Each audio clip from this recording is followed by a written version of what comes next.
Hey guys, it's been a while. I just wanted to make an easy video, an easy to record, easy to edit video.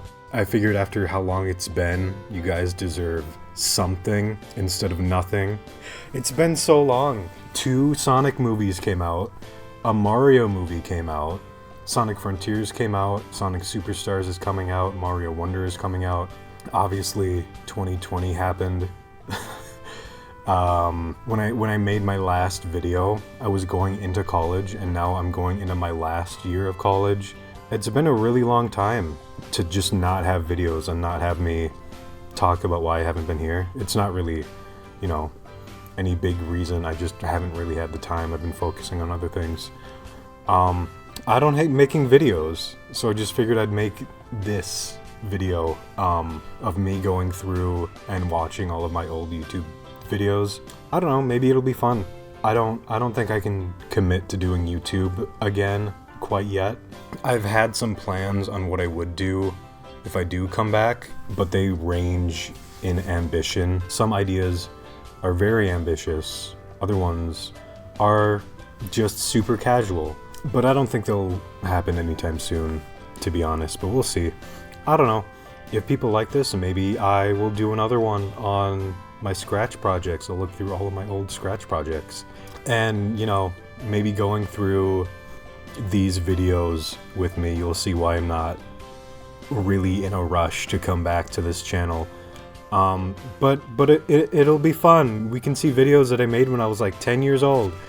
10 years old to like 19 years old. Yay, it's gonna be fun. Let's get into it. Here we go.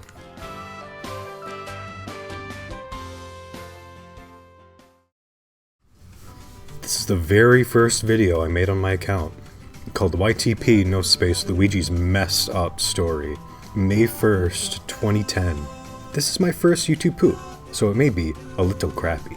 Just don't comment on how bad it is, cause it's my first try. Let's see. I'm sure it's not that crappy. It can't be that crappy. Tell Yoshi bedtime story now. No. Okay. Princess and I came Oh, for a vacation. I forgot I have the annotations plugin. We can see all of the old annotations on this video, even though they're not on YouTube anymore. He found a way to escape into the This part's really messed up, because back then I didn't know that you could zoom in Windows Movie Maker. So I was just cutting everything in a super zoomed out view. It was very bad. This is not a good video. It's a little crappy, but I'll try not to be too mean about it, because it was his first try. It was my first try even. Good thing I found a magic balloon.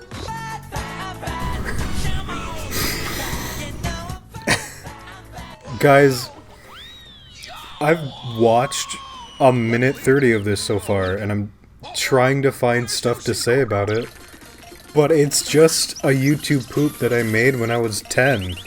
I have nothing to say about it. It's not funny. And the editing is very bad, because I made it in Windows Movie Maker. There's just like 30 seconds of just like sped up footage. Like, this is all this segment is. Like, what do you want me to say to this? It's still going. Well, that was that. I'm not gonna watch every single video on my channel, because then this video would be way too long. But here's the next one I'll look at. It's called Super Mario RPG Rawest Forest Theme Sprite version. Made May 8th, 2010. I made this a mere week after my first video. As said in the original description, I have to say, I did a cool job using only Paint and Windows Movie Maker, so please don't leave any spam or hateful comments. This is a running theme I found on my old videos. I feel like you have to keep telling people to not leave hateful comments, there's a problem. But also, I was 10 years old, so guys, don't leave hateful comments. Oh my god. Oh. Again, I don't think I figured out how to zoom in, so I had to do all of the frames in a super zoomed out view so nothing syncs up. Oh my god. love those JPEG. Oh my god, wait, can I see those JPEGs again? I love those JPEGs. Yes. Mallow Island. Ooh, I love Mallow Island. To epicness. I got very ambitious with that camera angle. This was fun to make because it was... I had to like look at the original video and like interpret that into like where exactly it is in the game and then use sprites from that part in the game. Which is not as easy as it sounds. Also, oh my god, I remember I got like all of the... When like the frames were moving this fast, for some reason I had a hard time like keeping track of the frames and telling which one is which, I guess. So sometimes it would like flip between like his talking frames and then like this mountain thing. And I did that a lot in this video. I don't know why. Why can I not keep my frames in order? Like what? Like why? Just put them in order. What was the problem that I had? I don't remember.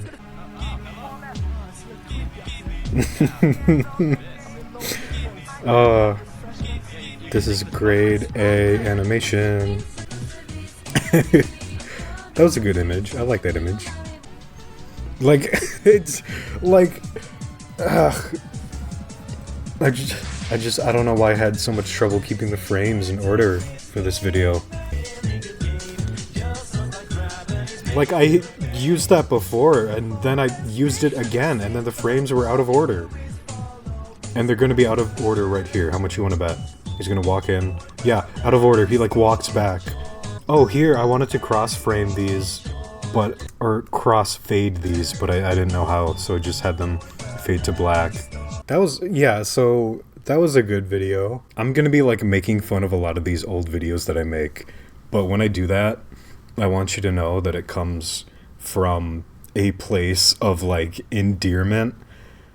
Like, obviously, it's easy to make fun of the stuff that you made when you were 10 years old, but, like, I don't know. I don't cringe at it because I was just 10 years old and I was just having some fun. It's fun watching these old videos.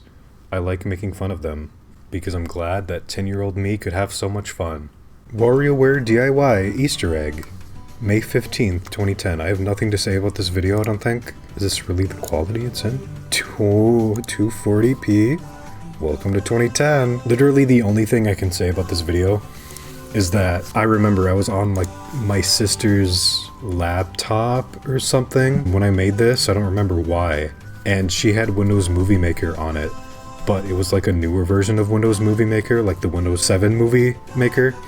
And I didn't know how to make text screens on it, so instead of doing that, I just opened up Paint and then typed stuff into Paint instead of doing the text screens. You know the ones.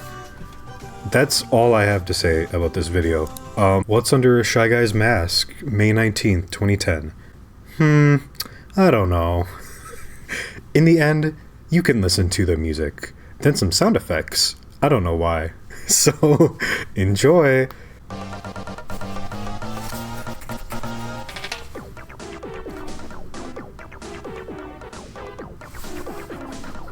Mario is confused.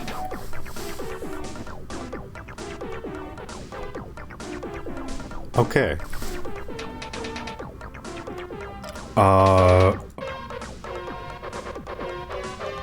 What the? What a... Wait, what is that? Wait, did you guys see that? What is it? What? What is wrong with this video? Anyway, since I was 10 years old, and I didn't know what I was doing, there's just so much black. Oh, those sound effects were supposed to go back here. Oh my god. Did I just forget to drag them over in place? What a weird video. What a strange video. I uploaded this. I didn't just remake it like a sane person would. I just uploaded it as is. Anyway, Sonic Hates WMG, June 30th, 2010. If you want me to continue you the story, I will if this gets over 50 thumbs ups. 13 years later, it is not even half that.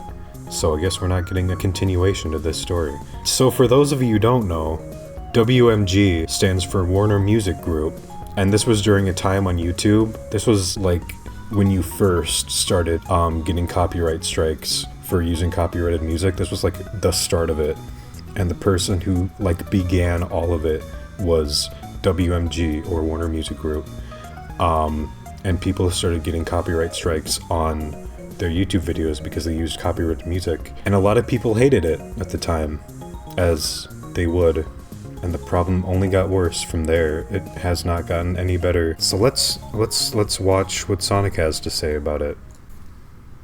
Oh, I made this in Scratch. I made these like frames in Scratch, and then I exported them, and then I put them in Windows Movie Maker. I can tell because that's like what the Scratch 1.4 Arial font looks like that exact resolution and everything. Music removed? Oh no, Sonic. You worked so hard on your music video. You spent a whole... you spent a whole, like, 20 seconds on your music video. That's so sad that it got removed.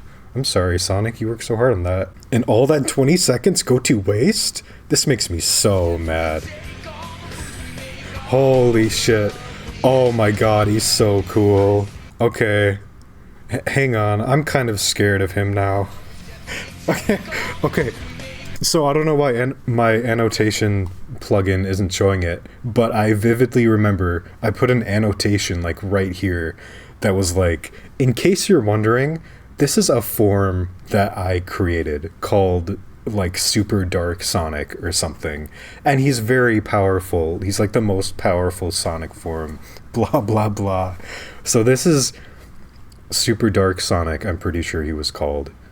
He's very cool. He will kill. Sonic had way too much coffee. July 10th, 2010. So, the only thing I can say about this video is that I also made a Scratch version of it. And another funny thing about this video is that there's a swear in it somewhere. I forget where. Maybe not a swear, but I know he says crap, which isn't allowed in Scratch. But I still uploaded it to Scratch anyway, because I was like, oh, he talks so fast that nobody's gonna know that he says a naughty word. And it was true, nobody caught it. Yeah, this is literally the entire video. That's another YouTube poop. I will not have anything to say about it. Mega Move instrumental. So this is one version that I made. Again, for those of you who don't know, there was a song in The Adventures of Super Mario Bros. 3, the Super Mario cartoon, where this song would play, but then when they released the show on DVD, because in the original show they used licensed music, they replaced all of the licensed music with this song, and it's called Mega Move because they released a version of the song on the DVD that had lyrics to it, and they called it Mega Move, but they never actually released the instrumental version of that song. So I tried to make one myself, just cutting out like bits from an episode that I was able to rip. Still at the age of 10. I don't know how I did that. Oh, wait. This was made in Odyssey, or no, Audacity. And keeping in with the theme of me not realizing that I can zoom into things, I didn't know that you could zoom into Audacity. So again, the cuts are very bad because I had to make all of them like super zoomed out so you can hear.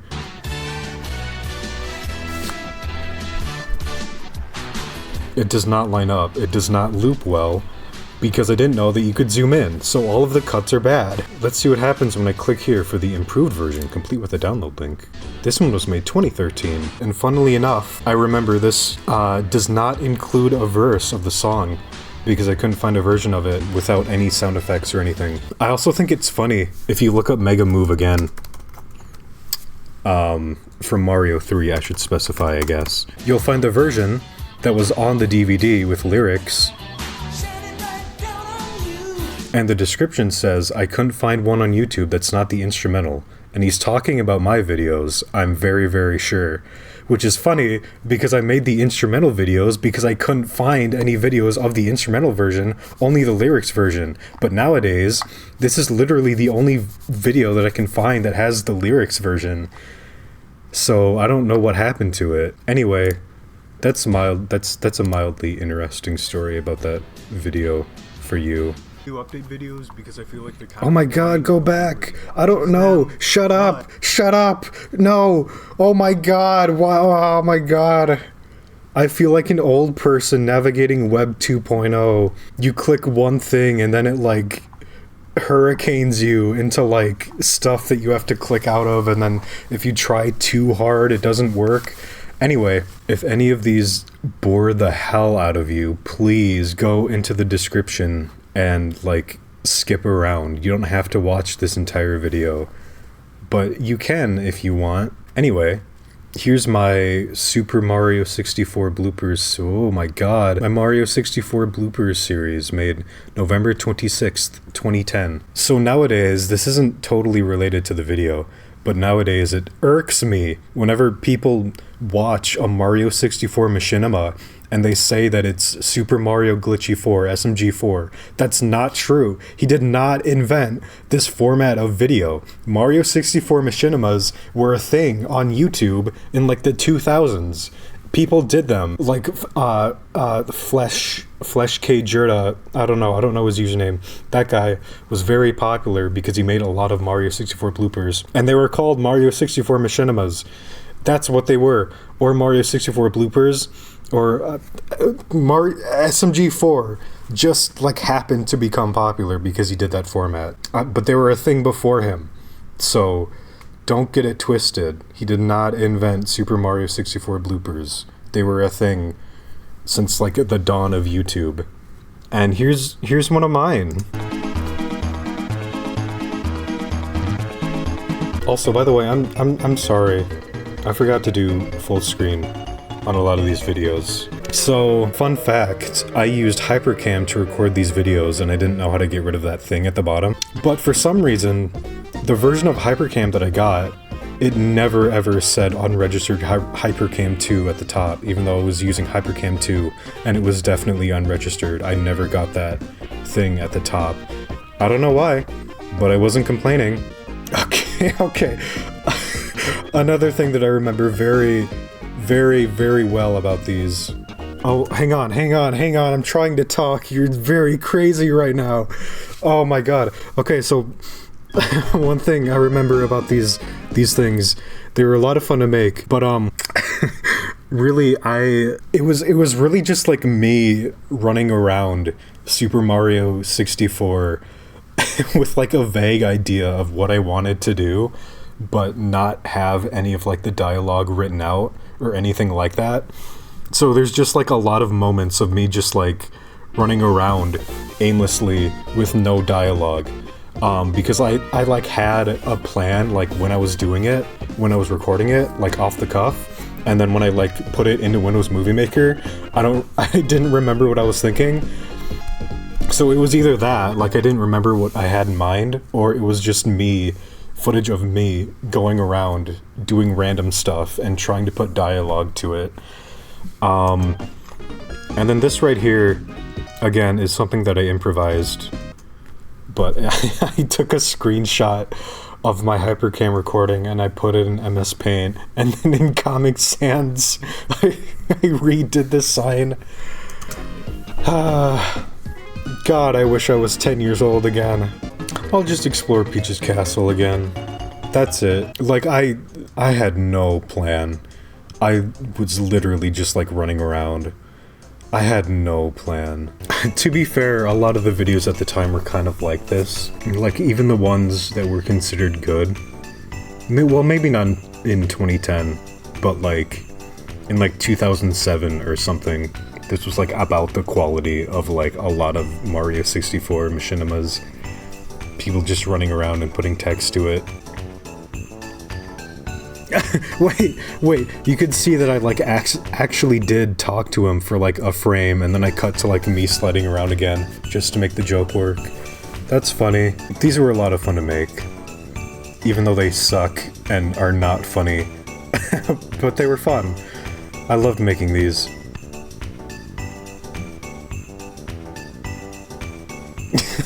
Oh no, the wind is blowing me away. Oh no!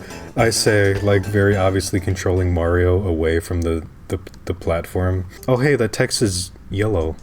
Because I thought it contrasted better than the red text for some reason. I don't know why I thought that. Because the background is very yellow. And it just ends there, okay. So that was like all my videos were for like 4 videos. Let's take a look at Super Mario 64 Bloopers 2, Part 1. Mario versus the slide versus... What? Mario versus the slide versus L is real? Yeah, you can tell that I had a hard time titling these videos because, again, I had no plan. I just did whatever I thought about in the moment, and then I'm like, what do I title this? I don't know. There's no plot. I'm just running around. Anyway, I got very ambitious with this video. I changed the font and everything into a Mario font.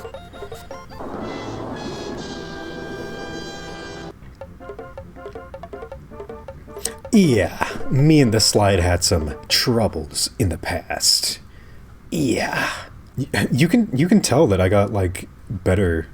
Like, this isn't, like, so much better than the first episode, but there's, like, stuff happening now. There's, like, actual editing. And I, like, planned, like, a scene out in the beginning because I had him talking, like, I recorded him talking to the camera. And I put, like, dramatic music in, and I am doing, like, this whole flashback sequence that actually has, like, jokes set up that I knew that I wanted to do. There's like cohesion here, which is more than the first episode. I'm improving. There's a joke there too that I set up. Like, that's insane that I'm actually setting up jokes and not just doing random stuff in this episode. Oh my god. I improved so much in however long. I don't know. I'm actually setting up all of these jokes with the gameplay. I'm totally... I should not be this amazed by this, because that's a very basic thing that you should do if you're making a video, is to set things up. I'm just... I'm so amazed. I don't know. I remember so vividly that these had no plot or like, cohesion or thought put into them. Okay, well, now we're back to running around aimlessly. I feel like I could have cut the episode off right there, and it would have been, like, an episode, and it probably would have been the best episode in the series. But now we have another plot going on. Mario finds the L is real statue, and so then he gets crazy about L is real, which, again, is an actual plot. I'm surprised that there's an actual plot here. L is real 2401. I love this font. This is a very good font. I'm glad I chose this font for this episode. I hope I do not stick with this font. I forget if I do. It's a very ugly looking font for dialogue. Oh, he's so crazy. Oh, blah blah, he crazy now. Oh my god, and then... Well, guys, you're never gonna believe this. But check it out. Otherwise known as Mr. L. Holy shit, that was like a huge plot twist that I set up. Cause everybody thought that L is real meant Luigi, but in this, L meant Mr. L, not Luigi, even though Mr. L is Luigi, but don't worry about that. And again, I'm surprised that I set up a plot thing, because I had Mario, like, go crazy and run around the statue for several hours, and then because he went crazy and ran around the statue for several hours, which was like a real thing that people said would unlock Luigi if you just ran around in circles for hours. So because Mario did that, he unlocked Mr. L accidentally. There's a plot here. That's insane. Again, I'm just so surprised because I remember so vividly not having a plot for any of these videos. Whoa, that MS Paint. Whoa, wait. Holy, oh wait, I forgot about this. Oh my god, this was the first instance that I used Scratch in these videos. I remember sometimes I used Scratch in these for like animation, and this was just like a quick cut to Scratch, and you can tell because if this title would go away. Okay, I don't think I can get it to go away, but you can tell the green flag and the stop button. This is Scratch 1.4. I just went in full screen and I cut out screenshots of Mario punching and the background, and you can tell I even like edited Mario out by drawing, which I didn't even notice at first. That's pretty good editing for a 10-year-old in Scratch. But anyway, yeah. that's kind of cool. I mean, that's creative. I didn't have like good video editing software. I just used what I had back then, and I had Scratch, so I used Scratch to, I don't know, that's clever. Good job, 10-year-old me. That's so I love this. I love these so far. They're awesome. So here is Super Mario Bloopers 2 Part 2 The Fight, November 27th, 2010. And thank God I changed the font. Thank you. I'm glad you realized pretty quickly that it was not a good font to use. We gotta go Super Smash Bros. Style. That was like another trope of these Mario machinimas, Mario 64 machinimas. Whenever there was like a fight scene, they would switch to Smash Bros. on the 64. On the 64. Oh yeah, and I forgot to say, I like figured out how to do Toad's Tool 64 to edit textures too, which again is pretty cool. Like, this was a mod that I made myself when I was 10. Just for, like, a character in this Bloopers series. I don't know. Like, good job, 10-year-old me. Unfortunately, Toad's Tool 64 does not work for Smash Bros. And I made a joke about that he doesn't actually look like how he does. Why didn't I use Luigi? Why did I use Brown Mario? I think it's because I didn't have Luigi unlocked. I didn't want to spend the time to unlock Luigi, but I could have used cheats, because Project 64 supports cheats. I don't know. I was 10 years old. I'm not gonna think too hard about it, because 10-year-old me clearly didn't. Is this like a 4-minute fight scene? I kinda don't care. Oh! Oh my god, he's so badass. Mario says, "Oh, you'll pay for that." And then Mr. Luigi, or Mr. L, so smugly says, "Sorry, I have a no money back policy." God, he's so cool. Oh my god. What a comeback. This being so boring to watch reminds me of something. I have PTSD with these videos now. Because I remember when I was like younger and I was still making these, I went over to a friend's house and I showed him these videos and he got really bored. He didn't say that he was bored, but I could tell from the look on his face that he was bored. But I kept showing him these videos and it made him very bored. And I feel bad about that. And so that's my trauma that I have associated with these videos. I remember very specifically the story that I had in my head that was going to end this episode off is Mario was going to win and save the day. But I was so bad at playing Smash 64 on my keyboard that I didn't win. I didn't win. And instead of like just doing the fight again and winning, I was like, I don't want to do that again. So I just rewrote it and had Mr. L win. And then he's like, "Oh, that means I get to stay in Mario 64," which, I mean, like, kind of works, because the statue is going to still be there. So, like, he goes back into the statue, I guess. Wait, what was his... Wait, what? Wait a minute, why does he go into the statue? Didn't he, like... He's like, "Oh, I'm out of the statue, I'm gonna be so evil now." And Mario's like, "I'm gonna stop you from being evil, let's fight." And then Mr. L is like, "Oh, I won the fight. Okay, I'm gonna go back in the statue now." Like, isn't that what Mario was fighting for? Did Mario want to kill him? Is that what he wanted to do? That's pretty messed up, Mario. Stay tuned for episode 3, please.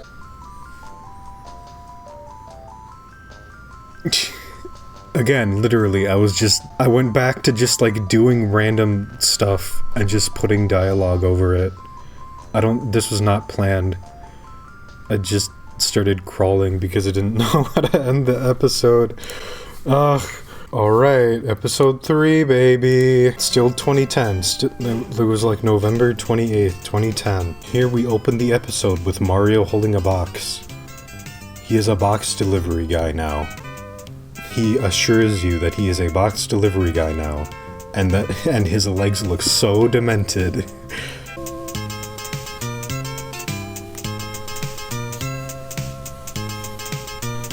Okay, so that was like kind of a joke, because like Mario assured that he was a box delivery guy earlier, and he's like, oh, no wonder why I'm a plumber.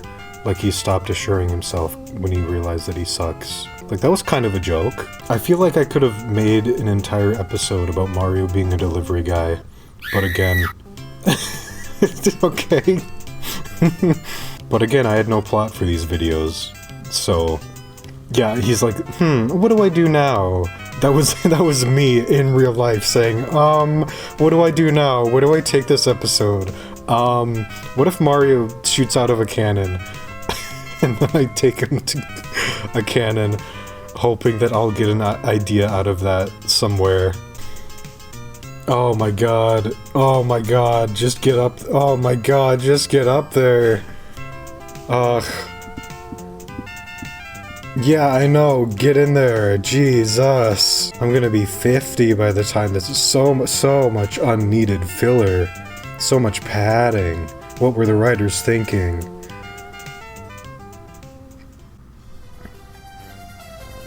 So that was kind of cool. That was born out of how, as a kid, I used to lock the camera after I shot out of the cannon and then pretend that I went up into the sky. So then I made an episode out of that. Which is kind of a cool idea. I'll take that over Mario being a delivery guy. But then it's just like Mario is in the wing cap stage. Yeah. Whoa. Oh, whoa. Oh my god. Okay, hang on. Okay, so right here Mario has like his emblem texture from like Brawl, I think, maybe? I think I was like working on a texture pack at the time. But first of all, what is this texture pack? Why is the grass texture, the grass sprites from Mario 2? Why is Mario's emblem his texture from Brawl? What is happening? Second of all, why did I do it in my texture pack ROM? Why don't I just use the normal ROM? I don't get it. Anyway, he's gonna jump off Peach's castle and fly, so let's see how that goes. Oh no, he can't fly. That's sad. Yeah, that sucks. This was also in Scratch. I just cut out screenshots and then I used Scratch's gradient tool to use it on Luigi, to make Luigi. That's the only time that Luigi shows up in this entire series, if you don't count Mr. L, which I don't. He's supposed to be a separate character in this series. You have to suspend your disbelief. It's called good storytelling. Ooh, and then we have a little bit of break. Let's take a break and look at Sonic in Super Mario 64 DS. Right off the bat, this part right here was added in after, like maybe like a few months after, because I kept getting a bunch of comments that was like, this is fake, and I was like, yeah, obviously it's fake. So I put this in the title to stop that. Also, thanks to my YouTube add dislikes back plugin, we can see that this video is doing pretty well. It has more likes than dislikes, so clearly people like this video. Let's see what it has in store. I made this when I was 11 years old, because we are now in January 2011, which means that this annotation is lying. I made myself younger for sympathy points. Way to go, 11-year-old me. Okay, again, like I used MS Paint and Windows Movie Maker for this, and like, for MS Paint, for an 11-year-old, like, this isn't bad, you know? it's like, this isn't, like, that bad, you know? I was proud of it. Okay, that doesn't look great. But I was proud of this at the time. It was inspired by another video, I think, that was, like, of similar concept to this. I think this part right here, actually, I cut Sonic out of that video that I was inspired by. I remember that, so that's why this looks so compressed and bad looking, because it's literally taken from a YouTube video. Yeah, right here, I'm like, I just edited these pictures, and then all of the comments are like, it's fake, oh, it's fake, oh, it's fake, okay. I swear that more people said that it was fake. But there's just a lot of support on this video. They don't realize that I was 11 years old and I didn't know how to make good image editing. Man, people are so nice. I'm so glad that people are so nice to me. I finally got the no hate that I always wanted when I was 10 years old. Anyway, here's the finale to my Mario Bloopers series. It dropped the 64 moniker for some reason. It is now just Mario Bloopers, not Mario 64 Bloopers. It has one comment. Funny bloopers, TBH. Thank you, Joaquin Around. If you're watching this video, hello. Thank you for the nice comment on this video. 11-year-old me really needed to hear it. So I remember this episode being the best one. Let's see if that's true. Whoa. Again, I'm setting up jokes. There's like better pacing so far. There's not like just a bunch of dead air where nothing happens. I'm like using editing to make the pacing better. Except for right here, I guess. I think I actually had a plan for this episode. Except for this part, I don't think I had a plan for this part. But there's like a joke here. I remember this joke. Hang on.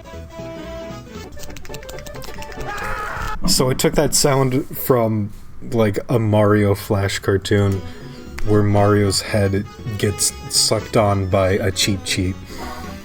And that's the sound that I imagine those piranha plants making. I don't know why they're animated so weird in Mario Kart 64. Anyway, so Mario ends up on a stranded island. That's the plot for this episode, if you can tell by the title. Now I'm just back to doing random things and putting random dialogue over it. I had like a baseline plot. I was like, Mario gets stranded on an island. And then after that, I was like, I don't know what to do. I'm just gonna play the game and then have stuff happen around it. That's just all this series is. I just do random stuff and I put random dialogue over it. And it's not funny. It's badly paced. I hate this series. Oh my god. I'm using Sonic Chronicles music. Oh. I mean, I remember... I remember liking this song as a kid because this song is like one of the few original songs in that game, and it has like a nice melody, but the instrumentation is so bad. Nobody likes Sonic Chronicles music except for me when I was 11 years old. Oh, hey, this was made in Scratch too. I remember I was proud of this part. And I also remember I showed this episode to my sister, and she saw that part, and she was like, what? Oh my god! Because she didn't expect me to be so dark and edgy. Also, see this like blue box here at the bottom? That was because Windows Movie Maker liked to glitch sometimes, and the highlight thing of like the drop-down menus, like when your mouse hovers over it, and it like highlights, sometimes that wouldn't go away. So I just had it on my computer screen, and it wouldn't go away until I restarted my computer, and I didn't want to do that, so I just recorded with that black box, or that blue box in the corner. Yeah, so that's why that blue box is there.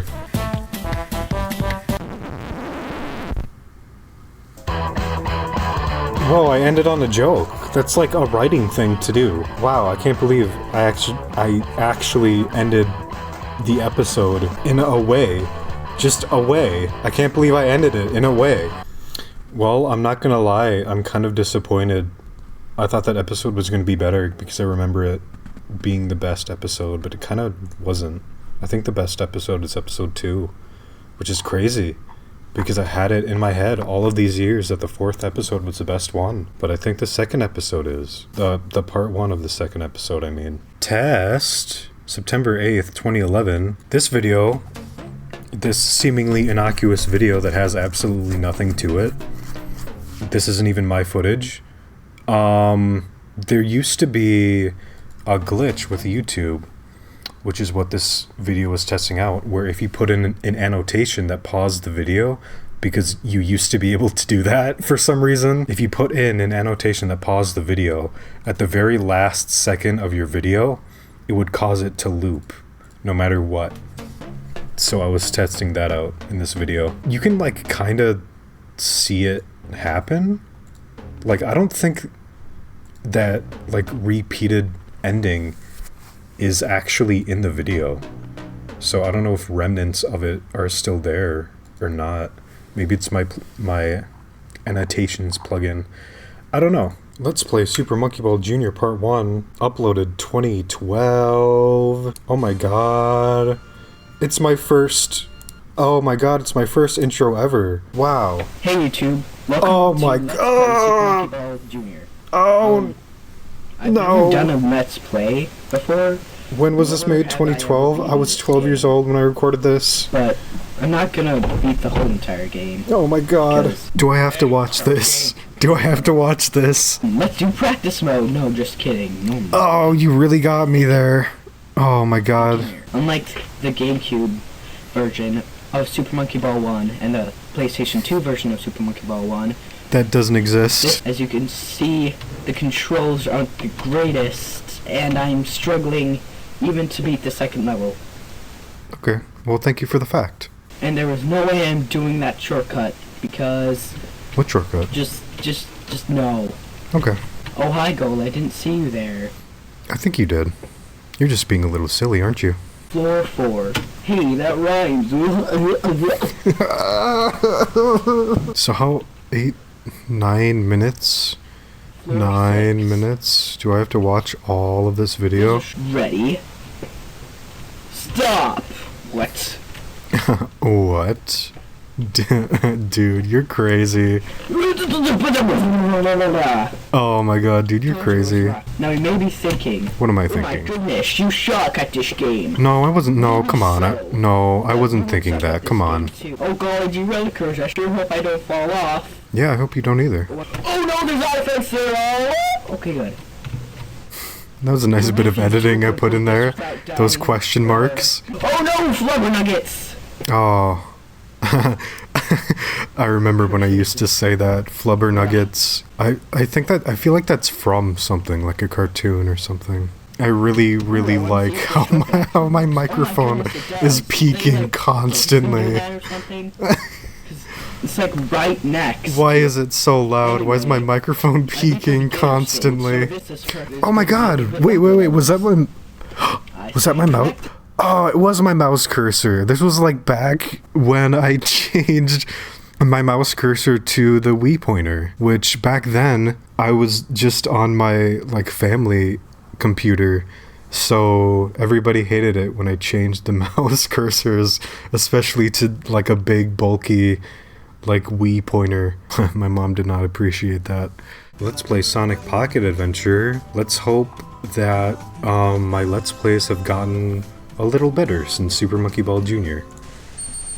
Well, hey guys, welcome to Let's Play Sonic the Hedgehog Pocket Adventure, apparently. What do you mean apparently? You're the one who loaded it up. I think this was back when I had one of those like microphones where it was just like attached to like earbuds, and it was just like a little like bud thing that you would like talk into. You know the ones? The music in the background of this game is the menu, the main menu, I think, from the game Sonic Jam, which was released for the Sega Saturn. That's pretty cool. Thanks for telling me that. Guys, I'm gonna go out on a limb here and say that my Let's Plays do not get any better. Okay, I'm gonna be skipping around a bit more because there's a lot of shovelware in this era. Just a lot of shovelware. Oh my god, I remember. Ugh. This is Sonic in Super Smash Bros. Melee, made about like 2 years after the first one. Dislikes are much higher than likes this time, so people did not like this sequel. But let's see, I forgot that I used my Minecraft avatar for my YouTube for a bit there. Yeah, he looks so weird. I don't... Okay, that was kind of funny, but I don't care about this. I don't care about this. I don't care. I just want to see Sonic in Melee. Here we go! Sonic in Super Smash Bros. Melee? There he is. Sonic in Super Smash Bros. Melee. Right there. There he is. You can't say he's not there. And there he is. I feel like my image editing, is exactly the same, but except I don't think it's quite as convincing because that one's not that bad. I don't know. I'm not feeling it, you guys. There was only 3 images there. The last one had like 5. Dude, only like a bit of the video was actually like images. It was only like from here to here. No wonder why so many people hate this video. I don't like it as much. It just wasn't as good of a video. Oh my god, wait. I have to listen to this one. This one, oh my god, the dislikes. This one is so good. Made April 18th, 2013. So when you see the name Super Monkey Ball 2 Jungle Island Vocal Remix, what would you think of? Because I would think of like putting lyrics to the song, right? Or like putting vocals and stuff to the song. But let's hear what it actually is.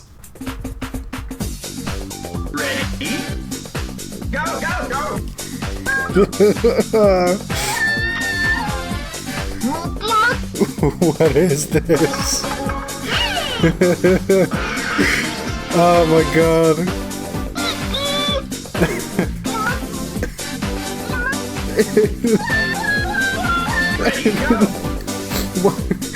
Why? Wait. Oh my god. I couldn't tell you what possessed me to make this. I recorded Super Monkey Ball sound effects on my 3DS using the microphone and like Super Monkey Ball Adventure, because in that game specifically you could turn the music off. So I turned the music off, I played Super Monkey Ball Adventure, and I put my 3DS speaker up to the TV speakers and recorded sound effects. And so I was like, I have all of these Super Monkey Ball sound effects. I'm gonna put them to a song, I guess. I don't... What was my motivation for making this? What was the idea behind this? I don't get it. Wait, this one. I don't remember why I made this video. This is like a recording of one of my Scratch projects, but I don't remember why I made it. Scratch8 draws himself in Vector. This seems to be a fan favorite of Scratchers who find themselves on my channel, because I still get comments from this. Or on this, I mean. The latest comment was 4 weeks ago. I still get comments of people telling me how to use Vector. But you guys, I've been using Vector for like 10 years now. Anyway, let's see my trials and tribulations of trying to draw Scratch8 in Vector. Yeah, so obviously... My problem here was that I was trying to draw as I do in bitmap, but it doesn't work, because Vector doesn't work like how it does in bitmap. By the way, this is a very terrible drawing of Scratch8. I'm so sorry that you had to see this. Scratch, let me first. Oh, fine. I was so mad. I was so mad. You could tell I was so mad. Giant turbo.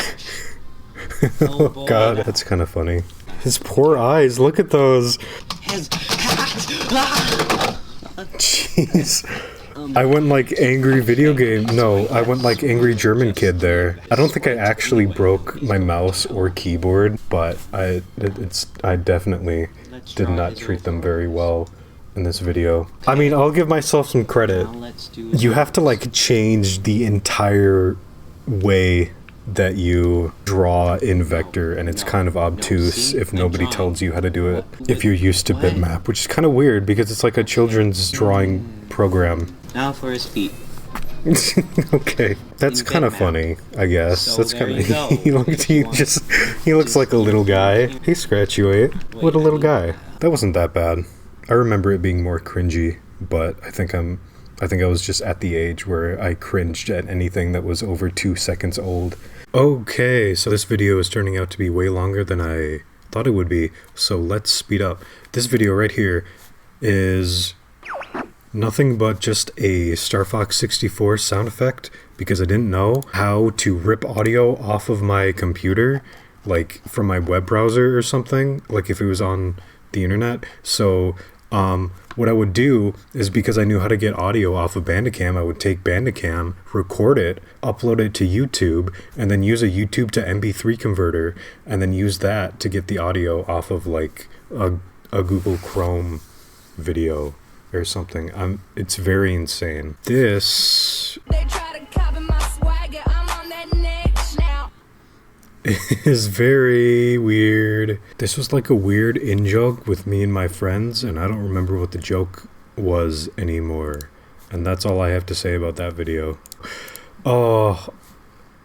Okay. So I did a Game Grumps Animated in Scratch on November 18th, 2013. It's an animation that is like of Scratch quality, but it's on YouTube, so it makes it like a lot worse. The art is so bad. Yeah, it's just not great, because I only knew how to animate in Scratch at the time, and that was my quality. that was where my quality started and ended, with Scratch animation. And this was back when I didn't swear, so Squamham says, "I know it's not your fault with the language." Thank you, Squamham. I couldn't help it. A horribly bad Sonic Boom YouTube poo, May 8th, 2014. Oh my god, I remember this intro. Hang on, let me go full screen. Again, this was back when I used my Minecraft avatar for my YouTube. Strange. Also, this was made in Scratch, can you tell? Okay, here we go. I remember this YouTube poop being like kind of funny. Like, I thought it was kind of funny, but this was also nearly 10 years ago now. So let's see how it holds up. There was supposed to be a beep there that didn't go through when rendering. I don't know why, so it was just mute. No. That's like the one thing I remember from this YouTube poop, because it was probably like the funniest thing in here. Even then, it's not like that funny. That was a lot shorter than I remember. You know, I don't know why I watched that, because I never have anything to say about any of my YouTube poops. They're just YouTube poops. Oh my god, the first Scratchaway Plays a Scratch Project episode? I play a game. Yay! Oh my god. Hey, oh my god. Uploaded May 14th, 2014. Fun fact, did you know that that song is a cut version of this song? It's called the After Song from Have Fun Teaching. I guess it wasn't this upload specifically, but it was definitely this song. And it was from like a learning YouTube. Yeah, so here's the full version of the Scratchaway Plays theme. I don't know why I chose this song or why I even watched it in the first place. Like, how did I even find this? I don't remember. Anyway, After Song. That's the Scratchaway Plays a Scratch Project theme. This episode was so weird because it's like essentially a pilot episode, because this was before I got into the flow of these episodes by playing a bunch of different Scratch projects. Originally I was only going to play one per episode. This was before I had the borders at the sides. Yeah, the format was very different here. Oh my god, Scratch looked so different back then, but not as different as how it used to look in 1.4. Also, hey, your downloads are at the bottom of the page. It's so weird that I didn't cut out any of the dead air, because like that's such a natural thing for me to do nowadays. But I just kind of like recorded something and put it into Vegas and put music in the background so there wouldn't be so much dead air. No, stop following me, Flash! This is so bizarre. You guys liked this. You wanted to see more of this.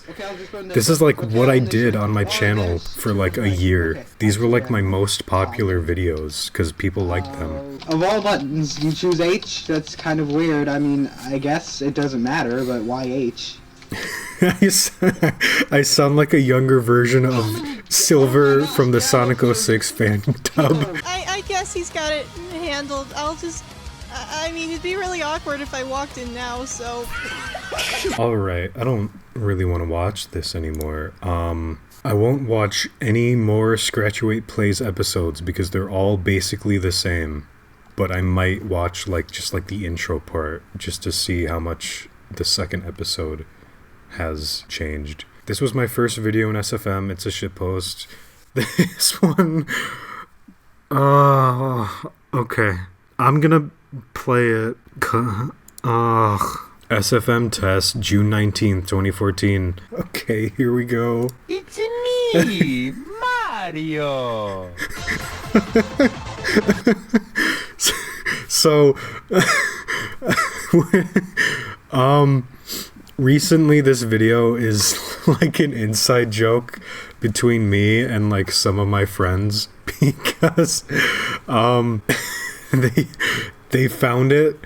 Like, I haven't thought about this video in like years, like since I made it, and then like recently they found it, and then they like, the way they described it was so funny. It's the slowed down audio, and Mario's like slack wiggling jaw. Mario. Like it just like Mario. Like limply sags sags below, and it's like, oh my god, guys, this is so good, oh my god. He's me, Mario. And so there's a bot command in the server now where if you type SFM Test, it brings up this video. Yeah. Okay, this was my first serious SFM animation. July 1st, 2014. That's a long description. I'm not reading all that. So, as I stated in the comments, Hypo, like a month after I made this, also made a remake of like the Faker scene from Sonic Adventure 2. And of course it's way better, but let's see what I did. Phew. So far, so good. I love these camera angles. Oh, it's so... He's so... Wow, Shadow is so fruity. Why did I make him so fruity? Comparing yourself to me? Oh my god. You're not even... Oh, Shadow, your arm is broken. Oh, jeez, Louise. And that white line. I didn't know how to fix that at the time. I could have fixed it, but I just didn't know how. Oh my god. Well...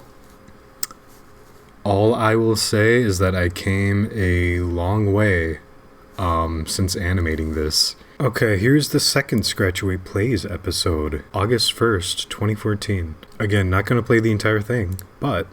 I play a game. Yay! Yeah, so this is Scratch-Away Plays. There's the border. Actually, fun fact about this border, I made it for this episode. And then, when I got to the third episode, I lost the image that I used. So, in order to keep the same border, I took a screenshot of this video and then just cropped out the thing in the middle. And so that's why, if you notice, the screenshot in later episodes of the border is lower quality because it's not the actual image that I'm using anymore. Because I lost the file. And there's an outro, I'm pretty sure now, yep. I mean, if you don't have an idea, that's perfectly fine, but I'll play anything you suggest, anything. I just, like, constantly have, like, a nasally voice all the time. I'm like, if you guys wanna, suggest more episodes, that's what, leave it in the comments section below. I would make weird noises like that because I was weird and I was 14 years old and I was so random. Even more SFM testing. Like, what could you possibly need to test so much that you make 2 SFM videos? Another YouTube poop. I will not have anything to say about it. Here it is, the most popular video on my channel. I don't know why it got so popular, but I guess people thought it was funny. Hey, Mario! Yeah, so, in case you don't know, that's audio from the Mario 3 cartoon where Luigi and Mario become a baby, and for some reason Luigi says, hey, wah, because he's a baby, I guess. I thought that was a weird moment, and so I took it out of that context and made this. And like, I guess that's kind of funny. I guess I can see why this is popular. I just don't know why it has 2.3 million views. It just sucks because the animation here is really bad. Just like, for one, the lighting is bad. I say that if I made it better, it would lag, but that's not true. It only lags when I'm making it. I could have turned it back on when I was rendering it, but I didn't. Second of all, what is the composition for this shot? Mario's like off to the right, and Luigi's like squished in the edge of the screen here. And like, what is that animation? He just kind of like, his hand just kind of like glides over, and then Mario like reacts way too hugely because of like a tap on his shoulder, and then like Luigi has no expression right here. Like, he's supposed to have expression in this part, so it juxtaposes the other part where he does have an expression. Why won't that loading thing go away? They're in Green Hill Zone for some reason, because I mean, really my only other options were TF2 maps, so it was either Green Hill Zone or a TF2 map, so I chose Green Hill Zone. But the animation is bad. It sucks that my most popular video has such bad animation. Like, every single time I look at this video, I can't help but be like, oh my god, this animation is so bad. Like, why didn't I... It's so bad. I should have turned the FOV down here so that Luigi doesn't look so insanely stretched because he's at the edges of the screen. I should have moved them both more towards the middle. I should have made the animation better. This part's fine because it's supposed to be weird and surrealist, so I don't mind. I'm also kind of surprised that here I rotated the camera to give it a more like cinematic weird shot, which I'm kind of surprised. I didn't realize that I was thinking like that back then, because, you know, as you can see, just 4 seconds prior I didn't even think about centering them, and now here I am 4 seconds later, a completely different person, rotating the camera, centering Mario, intentionally playing with the camera to make a more surrealist shot. Anyway, yeah, so these are the things that I think about now that I majored in art in college. This one, it's gonna pain me to watch it, but so this is SFM, Can't a Guy Get Some Privacy? October 1st, 2014. I reanimated a JonTron clip to show Sonic EXE stabbing Mario. So, it's kind of funny. I don't know what the reception to Sonic.exe back then was, but I'm pretty sure it wasn't that much different to how it is now. From the outside looking in, it is a child who is into Sonic.exe, and the rule of thumb is that if you are a child and you are into Sonic.exe, you are cringy. And so therefore, by extension, this video is cringy because it takes a funny moment and adds a cringy character and cringy scenario to it. The reality is, I didn't really make this because I liked Sonic.exe or thought it was like so fitting for Sonic.exe. This was just a moment that I wanted to animate because I thought it was funny, and I just happened to use Sonic.exe because it wouldn't make sense for any of the other Sonic or Mario characters I have downloaded to do this. But as this comment explains, they say, well, a good JonTron moment wasted on Sonic.exe killing a character of another franchise. The animation is good and all, but the whole Sonic.exe thing kind of took away from the comedy. So aside from the whole, ugh, Sonic.exe is so cringe, it ruined this JonTron moment, blah, blah, blah. I do agree what they say, that the moment isn't funny if it's an actual character that's evil who is doing it. The animation does take away from the joke. I wasn't really thinking about that at the time. So I agree in concept. This guy needs to go outside though. Sonic Lost World, November 26th, 2014. So this was a first in what was going to be a series of videos where the title would be like 2 question marks, one of which was upside down. You know, the series didn't really have a name, but it had that weird like moniker that was going to be consistent. And I think I made one other video of this like quote-unquote series. Weirdly enough, I think this like series of videos kind of transformed into Breakneck, if you remember those videos, which you might not, because again there was only 2 videos of Breakneck. But basically the concept of these videos and the Breakneck videos is that it would take one concept from one game and review that one single concept in a shitposty way. So for this, like for example for this, it like masquerades as a review of Sonic Lost World, kinda, I guess, but in reality it just talks about the plot. Which is kind of what the Breakneck videos do too. So anyway, let's watch it. I have not watched this since it came out, so I don't remember what this says at all. Welcome to my review of Sonic Lost World. That's not the right logo. He doesn't need the animals, powers, robots anymore. Just look at Orada Cubi. It's true. What's the point in having it on a different planet? It's not like this. It's much different than this. Yeah, that's true. What are Amy and Knuckles doing? Actually, so I think there for no other reason than to shut the. Okay, so I think actually. It's hard to tell in the game, but I think scenes like these are actually Sonic's world and not the Lost Hex. Which, again, you wouldn't know, really, because the game never, like, explains this, and the Lost Hex looks like this, and Sonic's world looks like this, even though in the last game, it looked like this.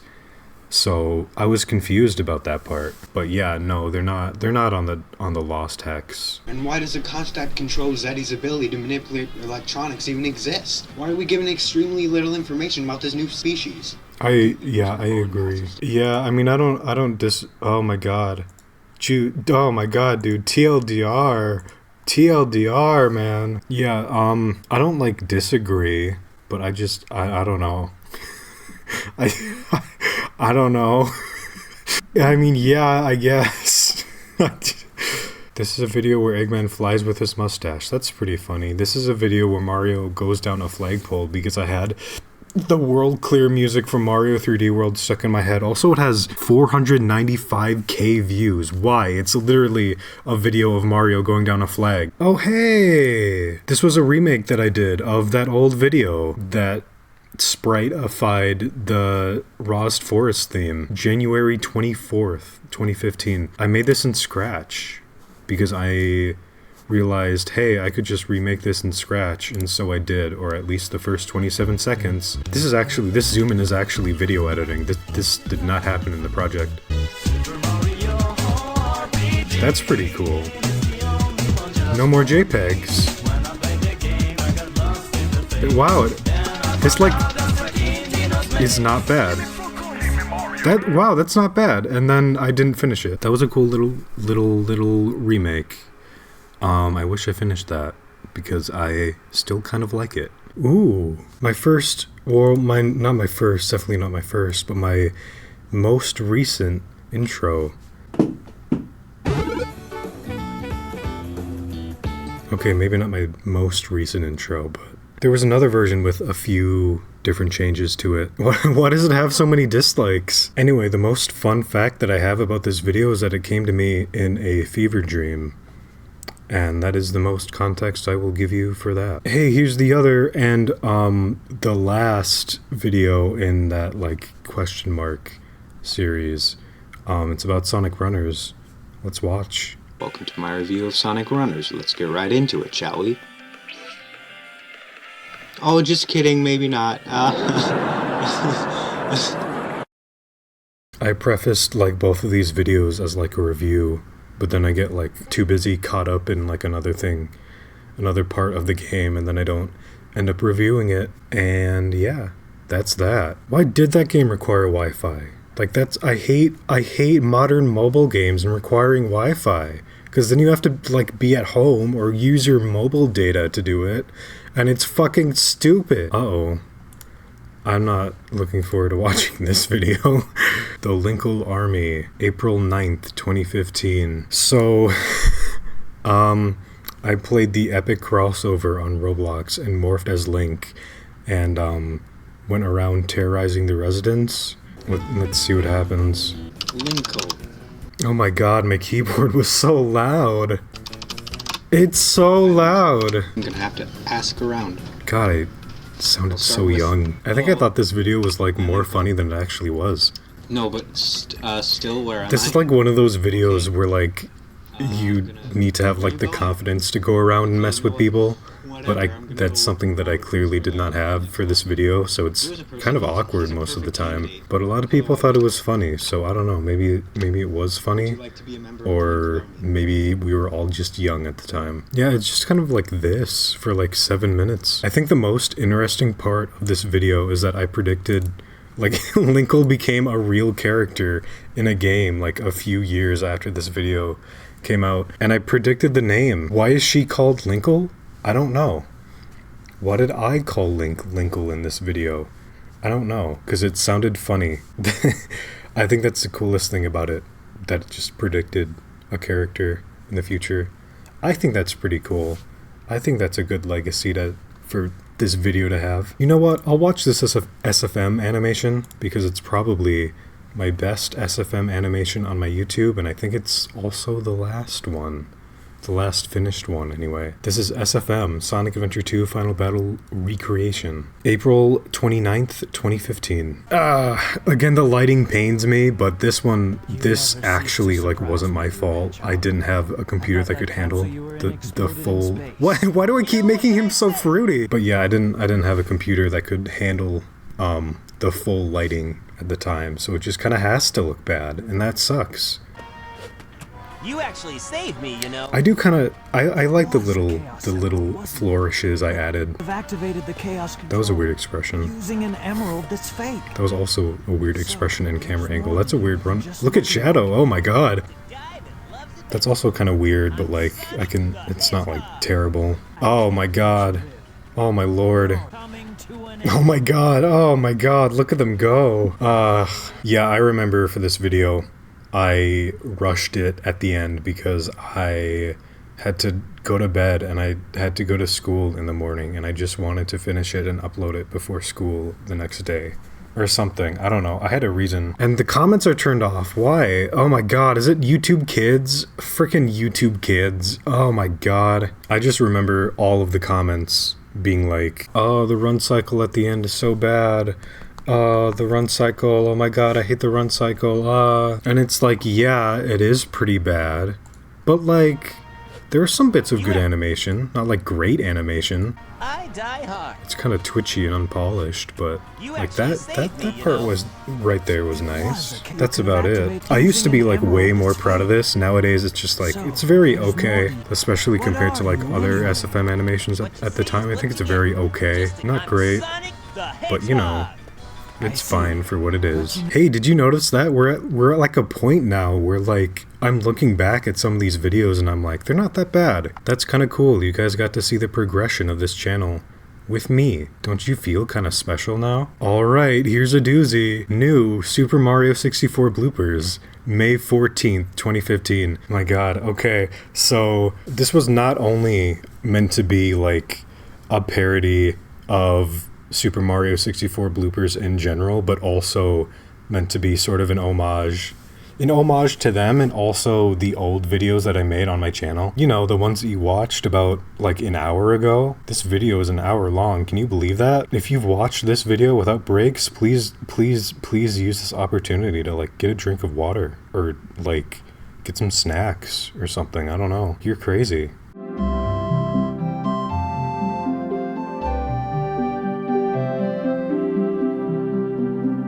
I remember this video being a lot of fun to make, a lot of fun, because I basically pretended that I was back in 2010 in that era of YouTube. So I used Windows Movie Maker, and all of the assets in this video that I used are from before like 2008 or 2009 or something.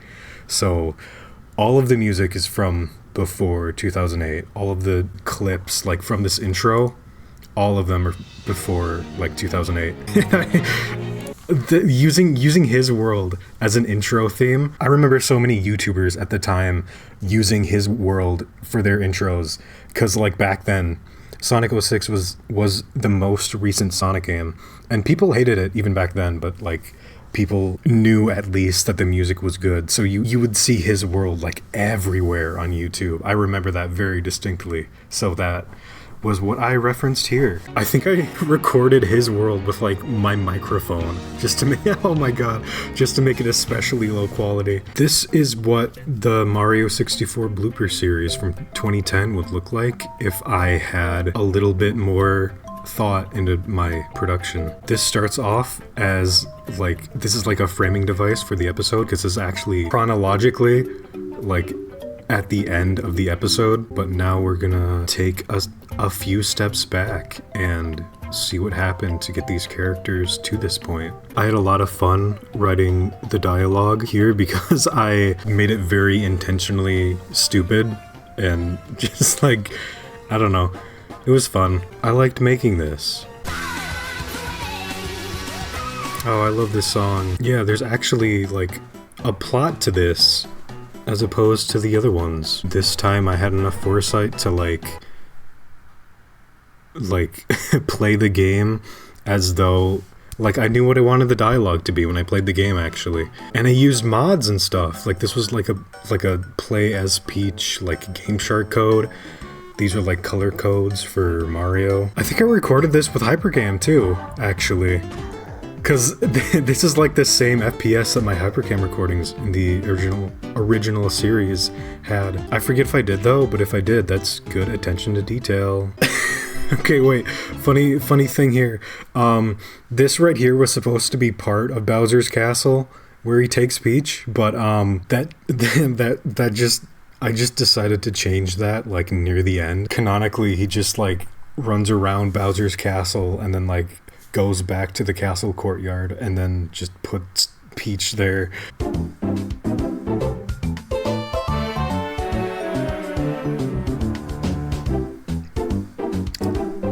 I remember this video being a lot funnier than it actually is, but looking back on it, it's just kind of like Tumblr 2015 humor. But you know, who cares if it's not that funny anymore?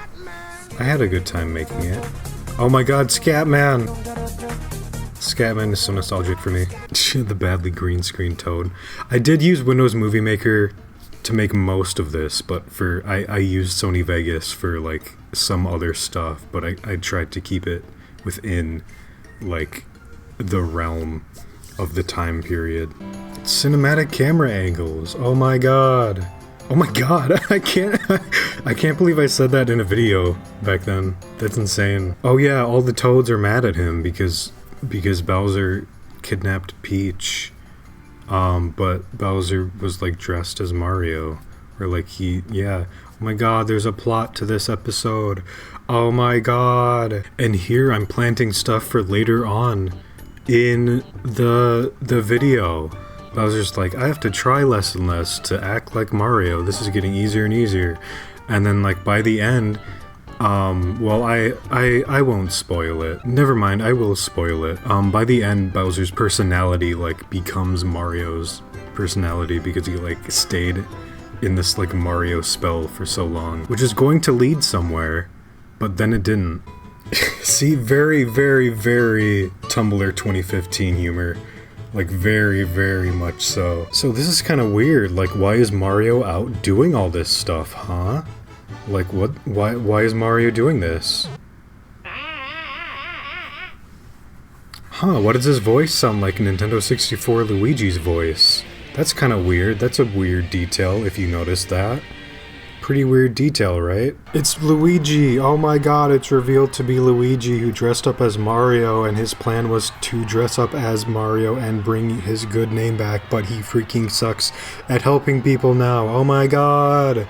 Oh my, yeah, exactly, Mario! And then Bowser comes and it's like a third Mario. It's like the end, it's like the climactic, all the characters meet in one area. Again, surprised that there's actually like writing here, but I guess 5 years has passed since the original series, so yeah, see, his personality will slowly become exactly like Mario's. I wonder what will come of that. Yeah, that's a good point. What's Mario gonna do? It's a spell, and then Luigi gets a bomb. And it's so crazy, and it gets very, very climactic. Oh my god, tensions rise and rise. Oh my god, there's a climax of the episode. Whoa, whoa, whoa. I don't know why there's a policeman here. Why did I add a policeman character? What's he gonna do? What happens after it blows up? Yeah, that's what I'm wondering. I forget. Oh, and that's what the policeman was for. Okay, I remember now. And then here Bowser's like, oh, I'm not Bowser, I'm Mario. And it's like, oh my god, he's like fully 100% Mario now. Oh my god. Yeah, see, he's like, I am Mario. Like, what kind of zany stuff will that lead to? And then it doesn't lead to anything. He just like immediately casts the spell, and then Bowser's back to normal. And then this is what I was talking about before. Like, originally, Peach wasn't meant to just, like, be left here in the castle courtyard. It was meant to be Bowser's castle. Like, it was meant to trick you into thinking that it's Bowser's castle. But I changed that at the last second because I was like, let's be real. Nobody's going to be tricked into thinking that it's Bowser's castle. So I was just like, whatever. Peach is outside in the courtyard. She was, if you think about it, she was just like chilling right here when like Mario and Luigi were on the bridge, and Luigi was like doing a bomb threat. Peach was just like right here, captured. I never thought about that before. What a fun bloopers video. I remember liking it a lot, and I remember it was really, really fun to make. Oh wait.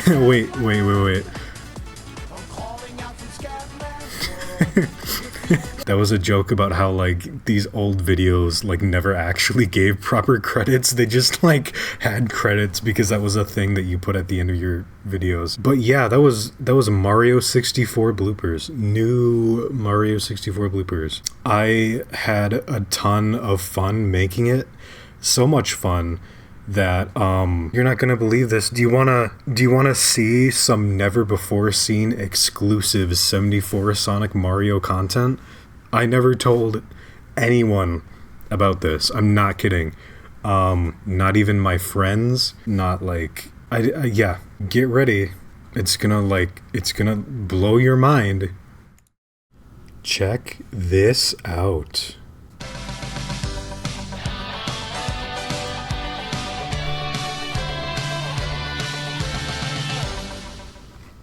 That was the in-development intro for Tales of the Mushroom Kingdom, made June 18th, 2015. This was a series that I was working on that I literally never announced to YouTube or like anywhere, I don't think. And essentially, it was going to be a full-on series.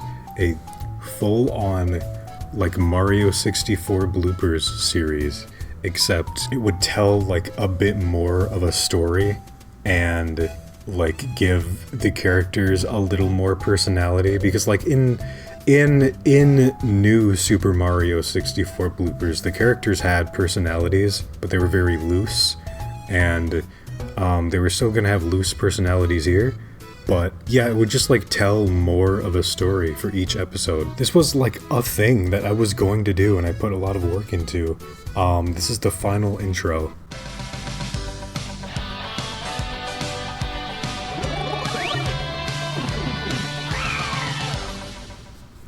So if you saw right there, that was real storyboards. I actually storyboarded the first episode. I printed out a bunch of like storyboard templates, and I drew storyboards for the first episode. This right here is like referencing a Mario 64 animation where he like shrugs his shoulders, and I did so. That was the case with all of the storyboard animations. I like storyboarded it with Mario 64 in mind, and so yeah, the entire first episode was storyboarded, and I don't remember much about it because I don't have those papers anymore, but I think it was about Mario and Luigi flooding the castle, and each episode was going to have the framing device of like the new Super Mario 64 bloopers video, where like the episode would start at the end of the story,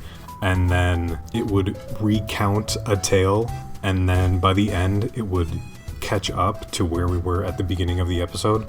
That was like the framing device of every single episode, basically, and that's why it's called Tales of the Mushroom Kingdom. So yeah, the first episode, Mario and Luigi flood the castle, and then I think it was actually going to go back and tell the tale of how Mario and Luigi met Peach, and it was going to follow the story of the Super Mario comics from like Nintendo Power, where Mario and Luigi go to Peach's castle to like fix a plumbing issue, but then like in this story they mess it up and they flood the castle, and that was what I had planned, and I had story arcs planned for the episodes. I don't remember what it was.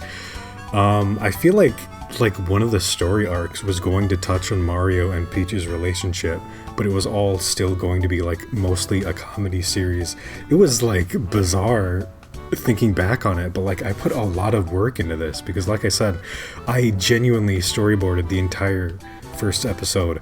And in case you're wondering what I made this intro in, around this time I was learning Cinema 4D, because it was like an easier version of Blender, so I had cursory knowledge of 3D, so I used Cinema 4D to make an intro, and I was going to use Cinema 4D for some of the more like cinematic shots of the episodes, like ones that I couldn't do in Mario 64. Like, for example, I remember I rendered out a shot where Peach's castle like flooded with water and Toad like drowned and screamed, and that was going to be the opening to the episode, but I lost the file. I don't know where it is now. In fact, I lost all of the files of Tales of the Mushroom Kingdom besides these videos, but I had so much more done, and I swear to God, in between recordings of this video, I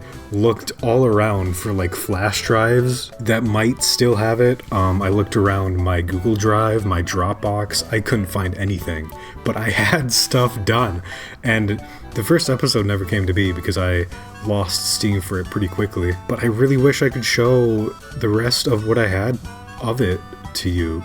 Maybe one day if I find it, I can re-upload it. But perhaps even more painful is that I also had an ending that was going to be at the end of every episode that I fully rendered out, and I think it was going to be, I think it had like a piano cover of the Muda Kingdom, which is the music that plays in the background of the intro, and it was Mario laying on a couch next to a fireplace, and you could see like a pinboard of like storyboards of the episode and like images from the episode, and like there'd be like a TV over the fireplace, and that's where like the end cards would be. I forget if you had end cards in 2015, but yeah, all of that with like a red light, just like a fireplace illuminating the room, and like a piano cover of Muda Kingdom, and it was very peaceful, and I remember being proud of it, and I know that for sure I uploaded somewhere. I swear it was on Dropbox, but I couldn't find it on Dropbox. It's gone forever now. Maybe, I don't know, hopefully not. Maybe I can find it. But yeah, I'm so disappointed. For now, this is all we have.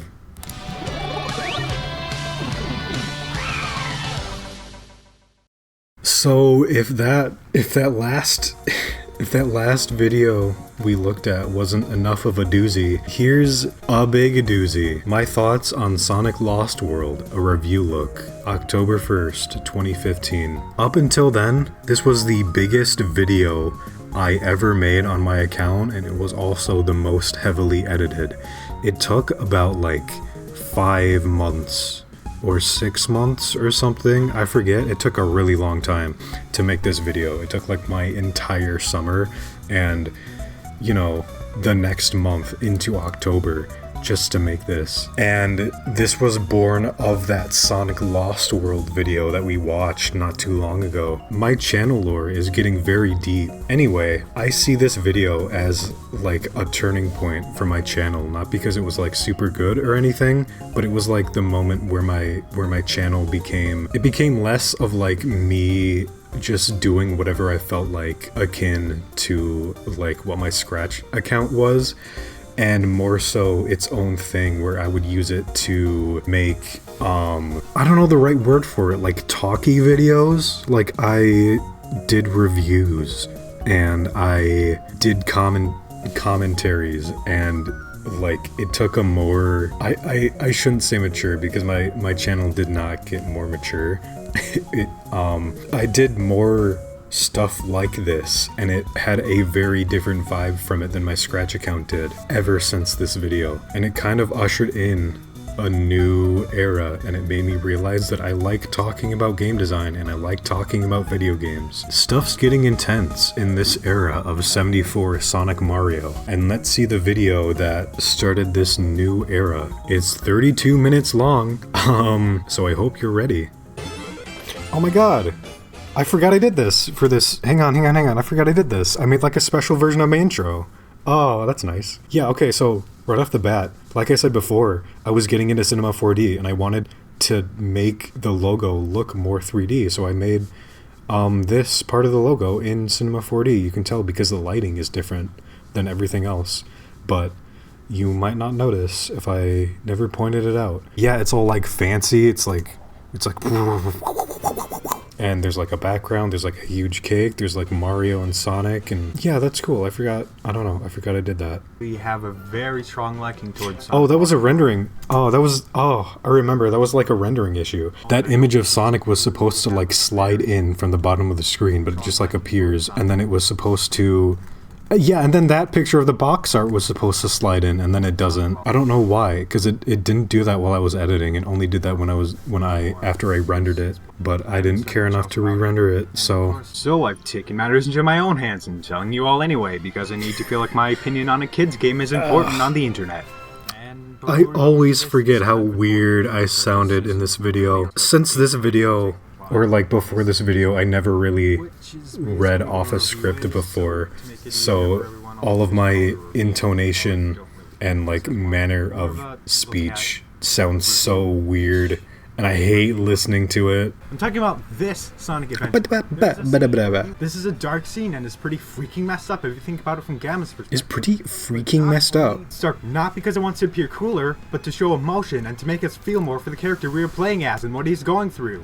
More importantly than that, this scene is important to Gamma's character arc too, because he sees his brother that he has a connection with. He sees him like hooked up to this like huge machine that Eggman made, and he's like, what the hell is happening? And this is like the moment where Gamma is like, Eggman is messed up. My creator is like a terrible person if he's treating the people I love this way. It's because Eggman treats him and his brothers so poorly that Gamma realizes that Eggman is a bad person and wants to rebel from him. I also like interpret this scene as Gamma realizing that he's like a robot. Like, we don't know like exactly if he has the consciousness to like know that he's a robot, but I'm pretty sure after seeing this scene and after Amy convinces him to rebel against Eggman, he's like, I'm a robot and so are all my brothers.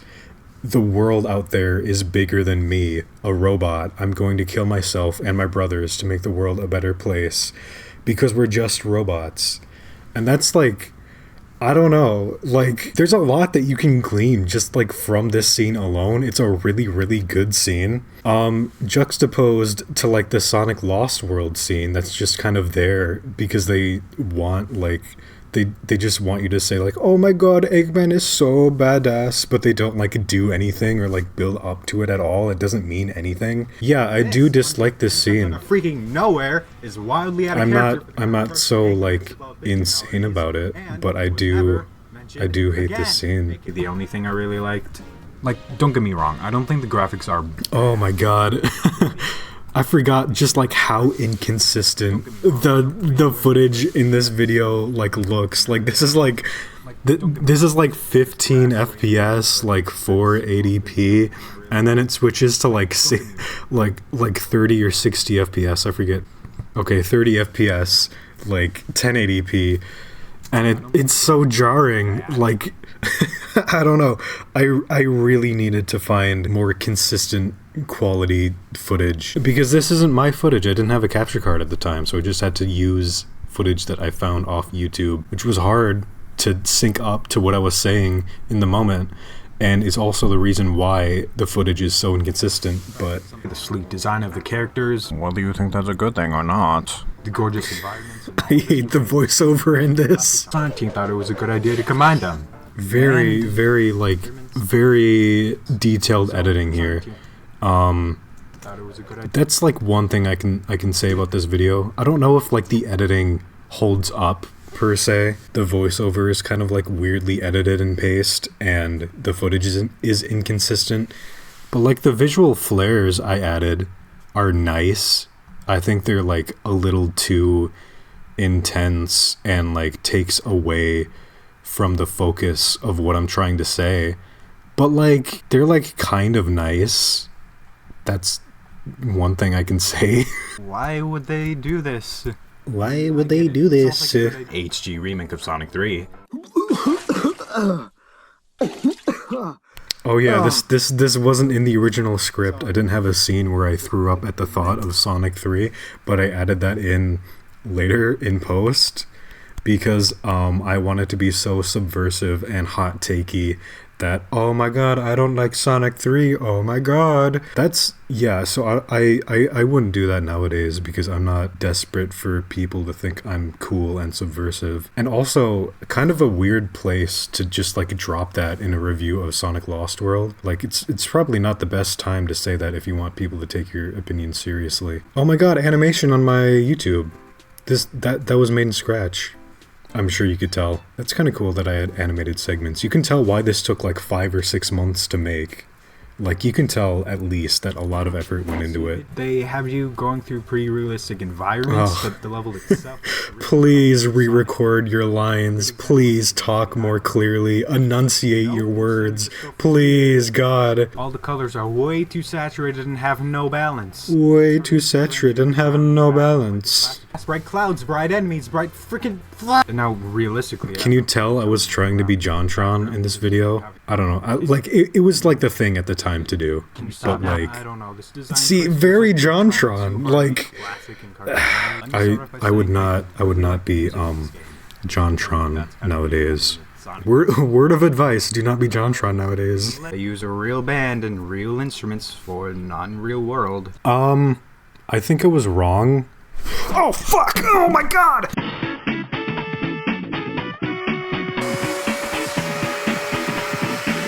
Okay, we are back, ladies and gentlemen. I forget what I was talking about. With how great this music is, I still can't shake the feeling that it doesn't fit. Oh, yeah, I was talking about the music. I don't really stand by this anymore. I'm not a music person. I am not equipped to critique music, and that doesn't mean that I can't have an opinion on it, but I don't know, I think I kind of missed the mark here. I don't think that Lost World's soundtrack is like quite as good as other games' soundtracks, but like, I don't think it's because it doesn't fit. I just think I don't know. Since this didn't really fit anywhere else, let's talk about tone a bit for a sec here. When I play Sonic Heroes, I get such a positive vibe from it. I remember this segment. To deliver their performances, to how energetic... Basically, what I'm saying here is that Sonic Lost World is disjointed, and really, I think if I made a review on it these days, that would kind of be the crux of my argument. Sonic Lost World is not very well directed. It didn't have a consistent vision. Everything about the game is so disjointed and not like working well together, and I don't know, it makes the game feel poorly thought out. I don't like it. Let's talk about that for a second. Let's talk about that for a second. Oh my god, I hate everything about the voiceover in this video. Also has a spin dash again, which it's about time. It's not about time. I could just like do an entire video of like making fun of the way I read the script in this video. So much has changed and added onto it that it's like...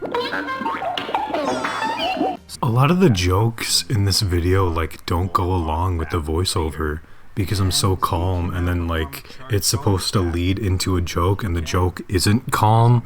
And it's like so weird. It happens a few times in this video, and Like, I don't know how to describe it, but it's like so weird. Remember when you had to be holding the analog stick in the same general direction as the enemy you wanted to lock onto? Not anymore! And this creates Okay, whoa. So, remember when I said how none of the footage was mine? That's not entirely true. This is my footage. I don't have a capture card, so I just had to put my phone up to the TV screen. Or did I have a phone back then? I don't know. I put something up on like next to the TV screen so that I could record footage. But yeah, that moment was bullshit. I don't like the homing attack in Sonic Lost World because moments like that happen. Like, why would I ever want that to happen? Like, I wasn't even closest to that enemy. He just like turned. I was holding forward and he goes backward. Like, why would I want that? But before we get on any farther. I don't care, just get on with it. I hate grammar jokes, I don't care. Like when running on a wall, you have as much control of Sonic as you do on the ground, except, you know, you're on a wall. I agree. I think it'd be cool to have more control in your wall running, but I also agree with what I said at the end, where I feel like that could cause some problems if it was actually implemented, especially on like sideways walls. Like if you held up, which way would you go? Would you go forward or would you go up? How would you go up? Like, do you hold left to go up? I don't know. Like, I don't know. It's weird. And would that be like immediately understandable enough for people who like are new to a Sonic game, for example? Yeah, I mean, I still think that the parkour system in Lost World is pretty underwhelming, because like the way they do it in Lost World feels like one of those Mario power-ups that you like use and then it's like for a very specific purpose in a level and then you like never use it again, you know? Like the parkour system doesn't feel like something that you use to like make your own way around a level. It feels like something that was very much planned. If the developers didn't want you to use parkour here, you can't. If you didn't want to like go up a path using parkour, you wouldn't be able to. They would have made it so that you couldn't do that. It's like very, very specific instances can you actually like use the parkour in a good way. It's just like another way to move forward in a level. Like here, you can't actually like get up here because these walls are programmed to make you go like back and forth. I don't know. How did they make parkour in a Sonic game so lame? I don't like Lost World. Sonic is one of those people who goes to DeviantArt. This is a cute little section. I made these cute little drawings. Again, why did I put so much effort into this video? Okay, so I do think it's funny that Sonic Lost World is very, very similar to Mario 3D World. They even both have world in their name. But one thing that I didn't realize when making this review, and somebody in the comments pointed out, is that Mario 3D World came out like a month or two after, I think, Sonic Lost World, and here I'm like, oh, Sonic Lost World copied Mario 3D World. And even if it released like a month or two before, that's not enough time for them to copy it. I don't think that they knew what Nintendo was making at the time, even if they were like in the middle of that deal that had them working very closely with Nintendo at the time. But I do think it's very, very weird because they do share a lot of similarities. That's like, is it a coincidence? It's hard to say, and we have no evidence one way or another, really. So I don't think I should have put it in the video, or at least not without mentioning that weird discrepancy. Our timer... Wait, hold on. I focus on like really weird things in this video sometimes. Like, why am I spending so much time talking about the timer in levels? Like, who cares? The timer doesn't even like come into play in the gameplay that much. Oh boy, I agree. Oh boy, I am 15 years old, 74th Sonic Mario, and I don't like to re-record my lines, and I like to say them very strangely. Why isn't it... Look, since the beginning, the overarching... I hate how I scripted this, I hate how I performed this. Ugh. Okay, strange stance to take when I'm like, Sonic games were built off of like nature versus technology, and that's why the last zones are all like technology E, and the first zones are all nature E. And then I cut to this game where I'm like, it's just a lava world, and like you can look at the footage and it's very like mechanized and like not just lava E. And also like Sonic hasn't really been about nature versus technology since like the classic games. It never like hammered that point in very hard in the modern era. So I don't know why I'm like, this game doesn't do it, that means it's bad. Because you could compare it, you could say that about like Sonic Unleashed or like Sonic 06. Okay, it's Sonic 06. Sonic Heroes, Sonic Adventure 2, Sonic Adventure. Like, you could say that about basically any game past the classic era. But I do agree, the zone theming is very lame in this game. Casino? What? Out of all the zones you could choose. That's like literally a JonTron thing to do. I'm like not even trying to hide it. I'm just like trying to be JonTron. Frozen Cave. Are you freaking serious? It is, that is very weird. I don't know why they gave the zones themes and then they were just like, we're not gonna follow it. Let's put a snow themed stage in the forest zone when the snow themed zone had a casino in it. Why wouldn't you at least like put the casino in the forest and then put the snow theme back in the snow theme? This game is weird. What the hell? They weren't creative enough to think of more appropriately themed levels. Oh my god. They were too lazy to switch levels around. Oh, okay. Very harsh words here from 15-year-old me. I don't usually stand by when people call developers lazy or like untalented. Because most of the time, I feel like it can be chalked up to like difference in creative vision and or like time crunch or something. Like they literally didn't have time to do a certain thing. So I wouldn't call them lazy or uncreative, especially when they were doing creative things. Like there was a food themed level in the desert world that they called Desert Ruins. Like that's kind of creative. I don't know. Like it's not fitting, but it's creative. I wouldn't say they're like lazy. I just think they didn't put much care into making the worlds fit because they didn't want to. Whether that's a creative decision that you agree with or not, I think is out of the realm of asking if they were lazy or not, because genuinely I don't think it would have been that hard to switch the levels around. They just didn't want to, because that's not the kind of game that they wanted to create. If you ask me, I don't agree with that creative decision, but that's neither here nor there. I wouldn't say they're lazy or uncreative. I don't think developers are as lazy and as untalented as gamers would like to have you believe. Oh, this kind of design is so brilliant. And this kind of design is so brilliant and thought out. What a little nerd. I punch him and steal his lunch money. That's what I do. I always see alternate routes in a game that's kind of like a, ooh, can I go there? Oh, I can! When they're at the best. Or if you look around and play with the game's physics and mechanics and explore the scenery, you'll be rewarded for it. And Sonic Lost World has branching pathways, but not like that. What if there was something behind these pillars, like collectibles or an entirely new path to take? So this is like kind of a weird point, but I think what I'm trying to say is that the level design doesn't give you a sense of freedom like your movement would seem to entail it gives you. Like Sonic has a parkour system, but there's no places to really use it unless it's where the game wants you to use it to go down a path that it designed. There's not enough places for player expression. You can't weave in and out of paths, really. You're often very railroaded, like in this section. Really, it's just like you're just running down hallways, and I think that's why. That's like, I'm unfulfilled by that, and that is what I'm trying to say. Yeah, I do think Sonic Lost World has a bit of a problem with railroading. It puts you on paths that are like just the path and nothing else. Just a very well-defined developer-made path that you go down the way exactly the developers wanted you to, and it feels unfulfilling, unlike past Sonic games where there was a lot of room for player expression.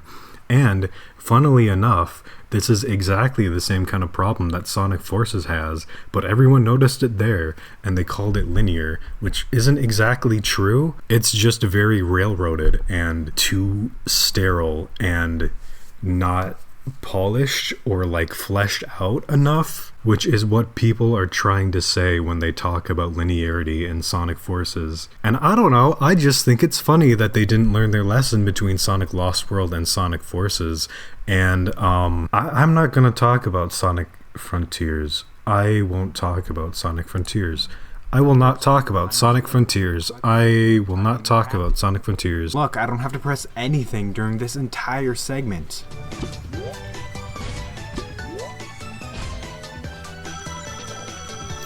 Yeah, that's kind of like lame.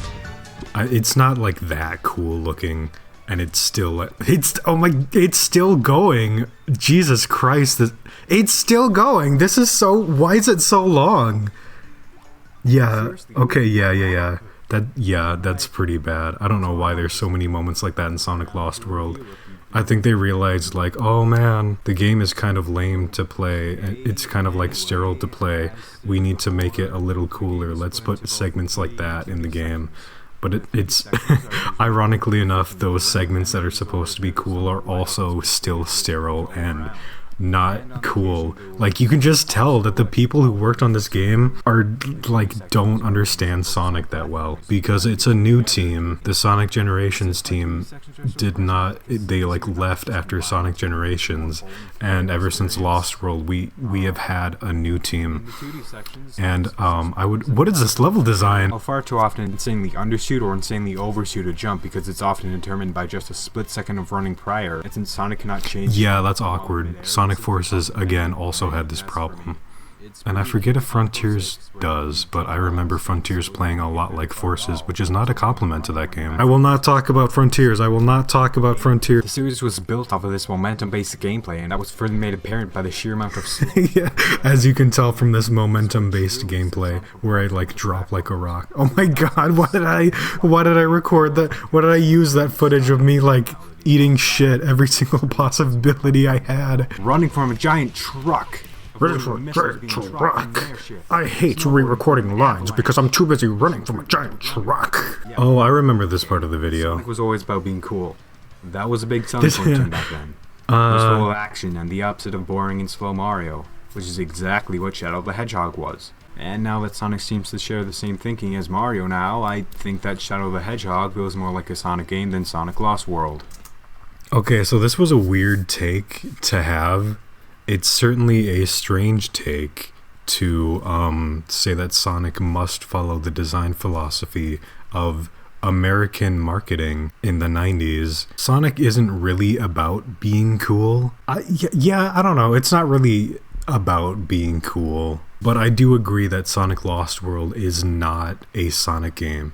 It does not have any of the design philosophies that Sonic was built on, and it doesn't really try to either. Shadow the Hedgehog does have Sonic design philosophies, but it also has guns and is a Shadow. It's Shadow the Hedgehog. Honestly, I don't know like which I would say is more Sonic-y, because they're like not Sonic-y in their own way. They're like both very much not Sonic-y. It's definitely something that you could debate, but I'm not sure if I even agreed with it myself at the time, to be honest with you. I don't know if I would say that Shadow is more of a Sonic game than Sonic Lost World. I could see the argument that it is, but I think just the fact that I don't know the answer to that question is enough to not put a definitive answer in this review.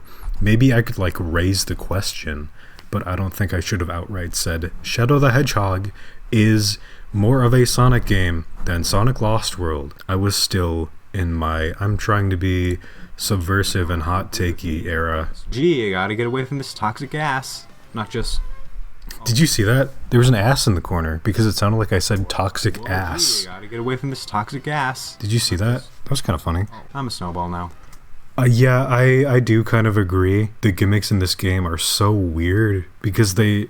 Yeah, it's like I said, it's literally like you're playing an entirely new game. There's just like a level where you basically play Super Monkey Ball as a snowball, and then there's another level where you like roll fruit into a blender, It's very, very, very strange. It's very, very, very un-Sonic-y and not that fun because it's so slow and monotonous and like precise, which is like everything that a Sonic game should not be. It wasn't that fun. I agree that, yeah, they should have done it like 3D World and just like expanded on the ideas that they already had. I think that's all then. I think that's all then.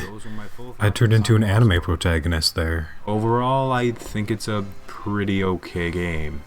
I know, I said a whole lot of bad things. Spends the entire video shitting on Lost World. It's an okay game. I know I said a lot of bad things, but it was kind of fun. End of video. Obviously, like, if I thought it was a just okay game, I feel like I should have dispersed more positive things to say about it throughout the video. If the viewer does not come to the same conclusion that you do, then I feel like that's a fault in your writing, or at least, like, can't see the conclusion that you came to in the very least. I think that's not good. Review writing. I didn't consider this a review because somebody could enjoy a thing about this that I couldn't stand. When that's the case, who am I to judge whether it's good or bad? I feel like you could say that for every single review. But okay. What a good video. Oh. It's not because it wants to appeal a fucking banana peel. Oh, I did re-record lines. Not like very extensively, but I did when I had some bloopers. Maybe that's why I didn't like re-record very many lines. I had like a half hour of stuff to read and I kept screwing up my lines, and I was like, I don't want to spend too much time on one spot, which that's understandable, but you know, please enunciate more. God, that felt like it took forever. Anyway, that was my first review on this channel, really, like my first real review. And like I said before, it was like a turning point. This is not my last review on this channel. And I think it ushered in a new era for this channel, but let's see what that has in store.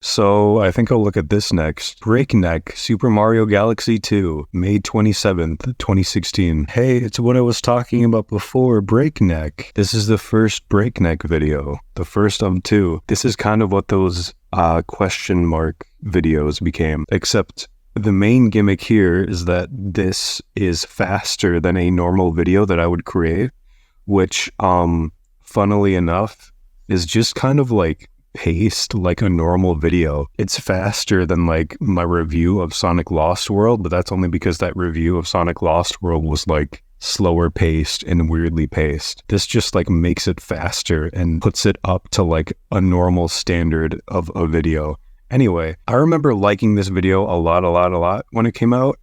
And I wanted this to be like the standard of videos that I strived for in the future, which I never reached, in my opinion. Well, my opinion back then. Is it really worth the hype? Let's see. Super Mario Galaxy 2 isn't a game that I would be able to consider good or bad. In fact, oh yeah, I don't yeah. know what to So I recorded this video when I had a cold, and it made my voice kind of like snarky sounding, and I really liked that tone. I tried to replicate it in a future Breakneck video, but I couldn't really capture it because my nose was nasally. That's why I sounded like that. And I liked the tone of it. Anyway. I think Super Mario Galaxy 2 is way too similar to Super Mario Galaxy 1. So Wait, was that Mario Galaxy 2 footage when I was talking about Mario Galaxy 1? That's funny. Similar in fact that if you put the two games side by side, I won't even be able to tell so this is kind of like a big thing in this video that I liked, that like the footage was just like completely like nonsensical sometimes, and like my voiceover never even like acknowledged it. I mean, I think in this specific instance, I think showing actual footage of Mario Galaxy 2 would have demonstrated my point better. But this is funny. Because it piggybacks on everything SMG The wanted. footage of like a piggy bank from Paper Mario because I said piggybacking. Gameplay, yeah. Wait. Bowser. Yeah. Oh my god. Oh, Jesus, dude. Oh my god. Dude, can you tell I was a hormonal 16-year-old when I made this video? So I feel like saying that Galaxy 2 is good wouldn't really It's completely random footage. This video was fun to make. Would the game be better than the original SMF4? Well, technically, yeah, because it has more stuff. This is a very slow-paced video. This was supposed to be, like, faster than my normal video style, and, like, even now, it's still kind of slow. It's not bad, but it certainly doesn't feel as agile as it did in 64 or something. I agree with that, but I think that was intentional and by design. I know they certainly wouldn't do it for this game, because then it'd actually bring something new to it. Now, I'm not saying 3D World type multiplayer, because that would be a bit out of the Wii's comfort zone. Yeah, like, I don't know, I still kind of like the tone that I had in this video. Like, it was very deadpan, but like, I don't know, there's something about the cadence that I like. I know they kind of improved the multiplayer in this. I'm like slurring my words, like in that, what is that thing? But it's like, okay, that's an enemy. Anyway, I'm slurring my words like how I did in my Lost World review, but it's not as bad, for one, and two, I sound a lot more natural here. I don't sound like like I was in the Lost World review. And the slurring kind of works because it's very deadpan and sleepy sounding. I agree with my past self in that I like the voiceover in this video. Wanted to open them right away, so I did. Just like, why was that there? I think I just like, how did I find this? Because I remember this was just like a mom who recorded her kid and it had like a couple dozen views. Like, how did I find this and why did I put it in the video? Hey, this is my footage. The rest of the video was not my footage. This is the only time in the entire video where it is my footage. This is kind of weird that I just kind of talk about Scribblenauts in the middle of this Mario Galaxy 2 video, but whatever. That was a fun video. I still kind of like it. I don't like love it as much as I did back in the day. But like, it was like the perfect video from like, I don't know, it did like everything that I wanted out of a video. It was extremely fun to make because it was really fun just putting like extremely stupid footage in the background. Just finding the most stupid footage I could for just random scenarios. It's a pretty good length and it analyzes something while still being fun and funny, but like brings up good points occasionally, or I felt like at the time. It's paced better. Nowadays it's paced pretty slowly, but I liked the faster pace of this video. I liked the voiceover. I liked the jokes.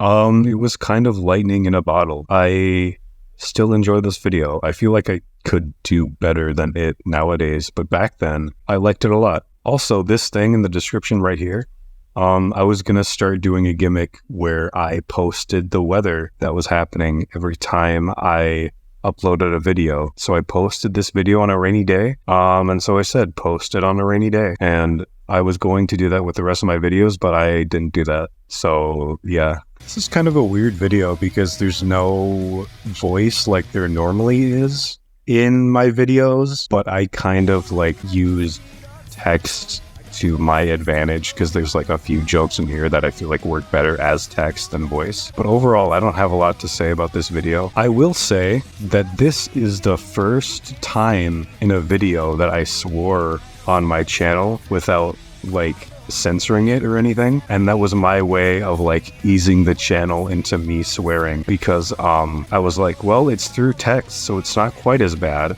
So when I start swearing, it won't be quite as jarring, but it's not like super jarring right now because I'm not saying it out loud. It's just text. Yeah, see right there, there's one of the famous swears that this video is known for in my eyes. Yeah. Oh boy, we're getting into the Sonic Forces era. Let's see what happens. Sonic Project 2017 opinions. July 28th, 2016. Let's see what my opinions on Sonic Project 2017 are.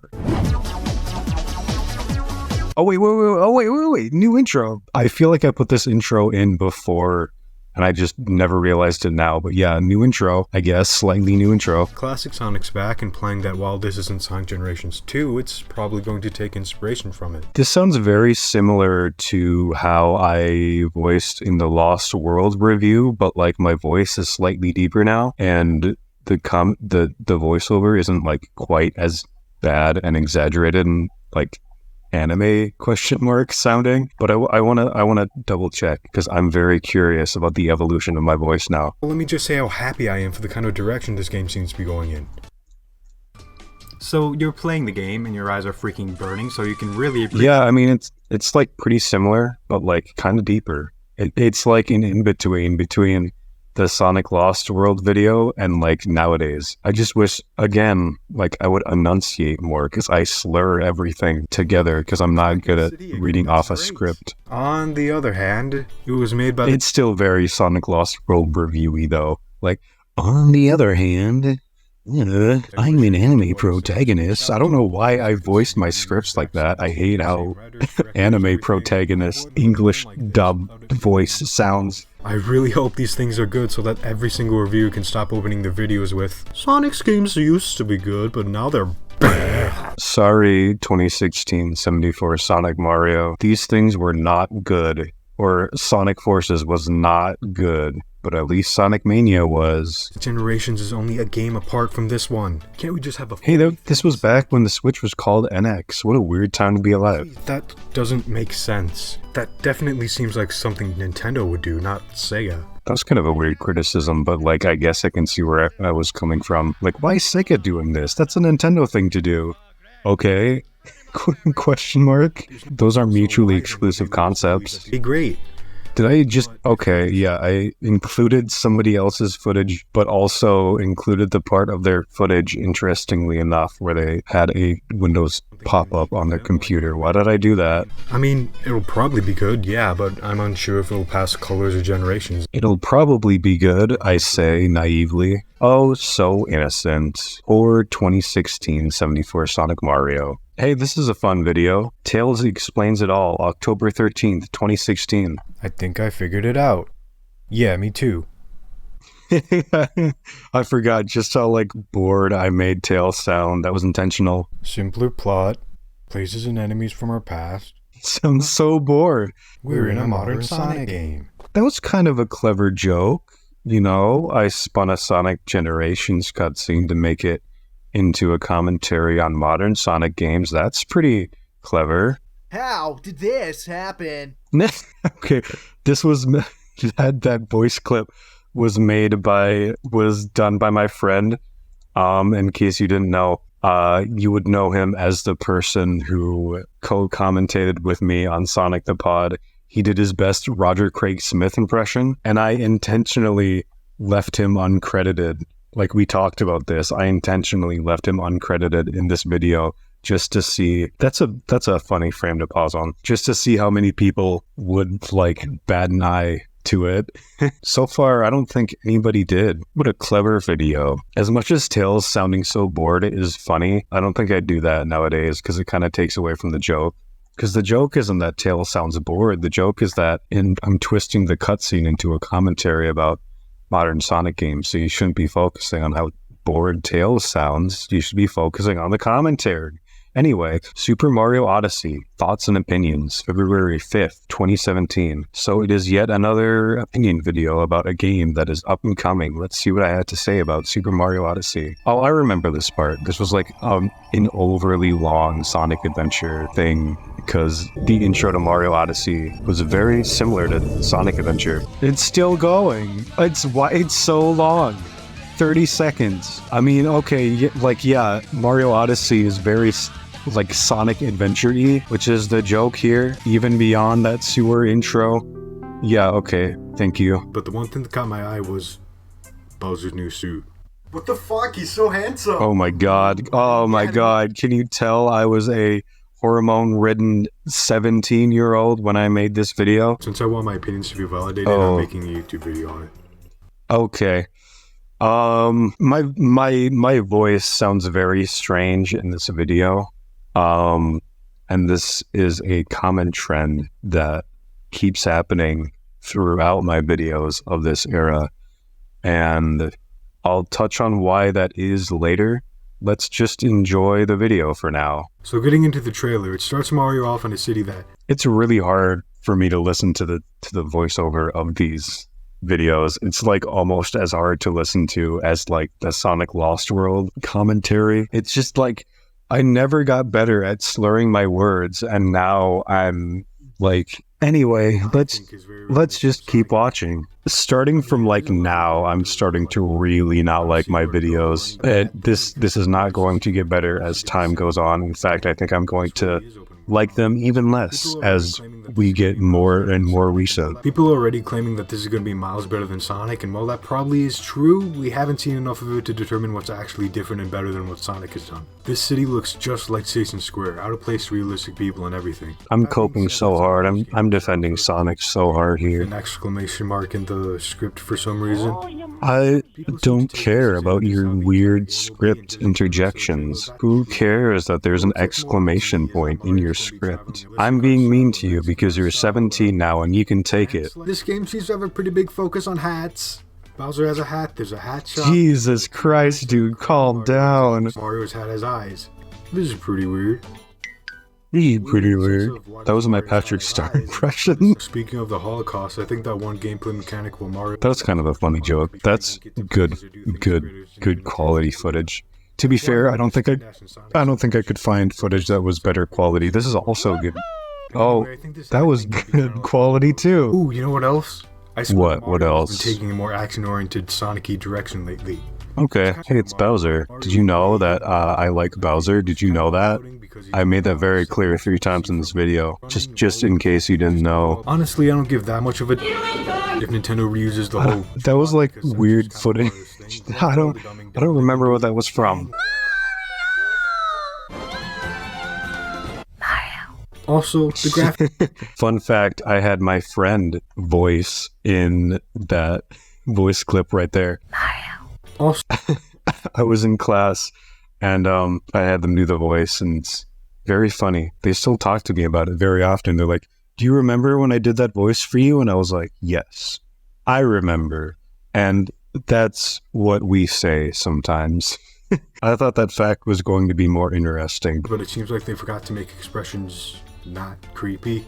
Part of it is his mouth. I agree. Mario looks kind of weird in Mario Odyssey sometimes. Actually, there are a million things different with it.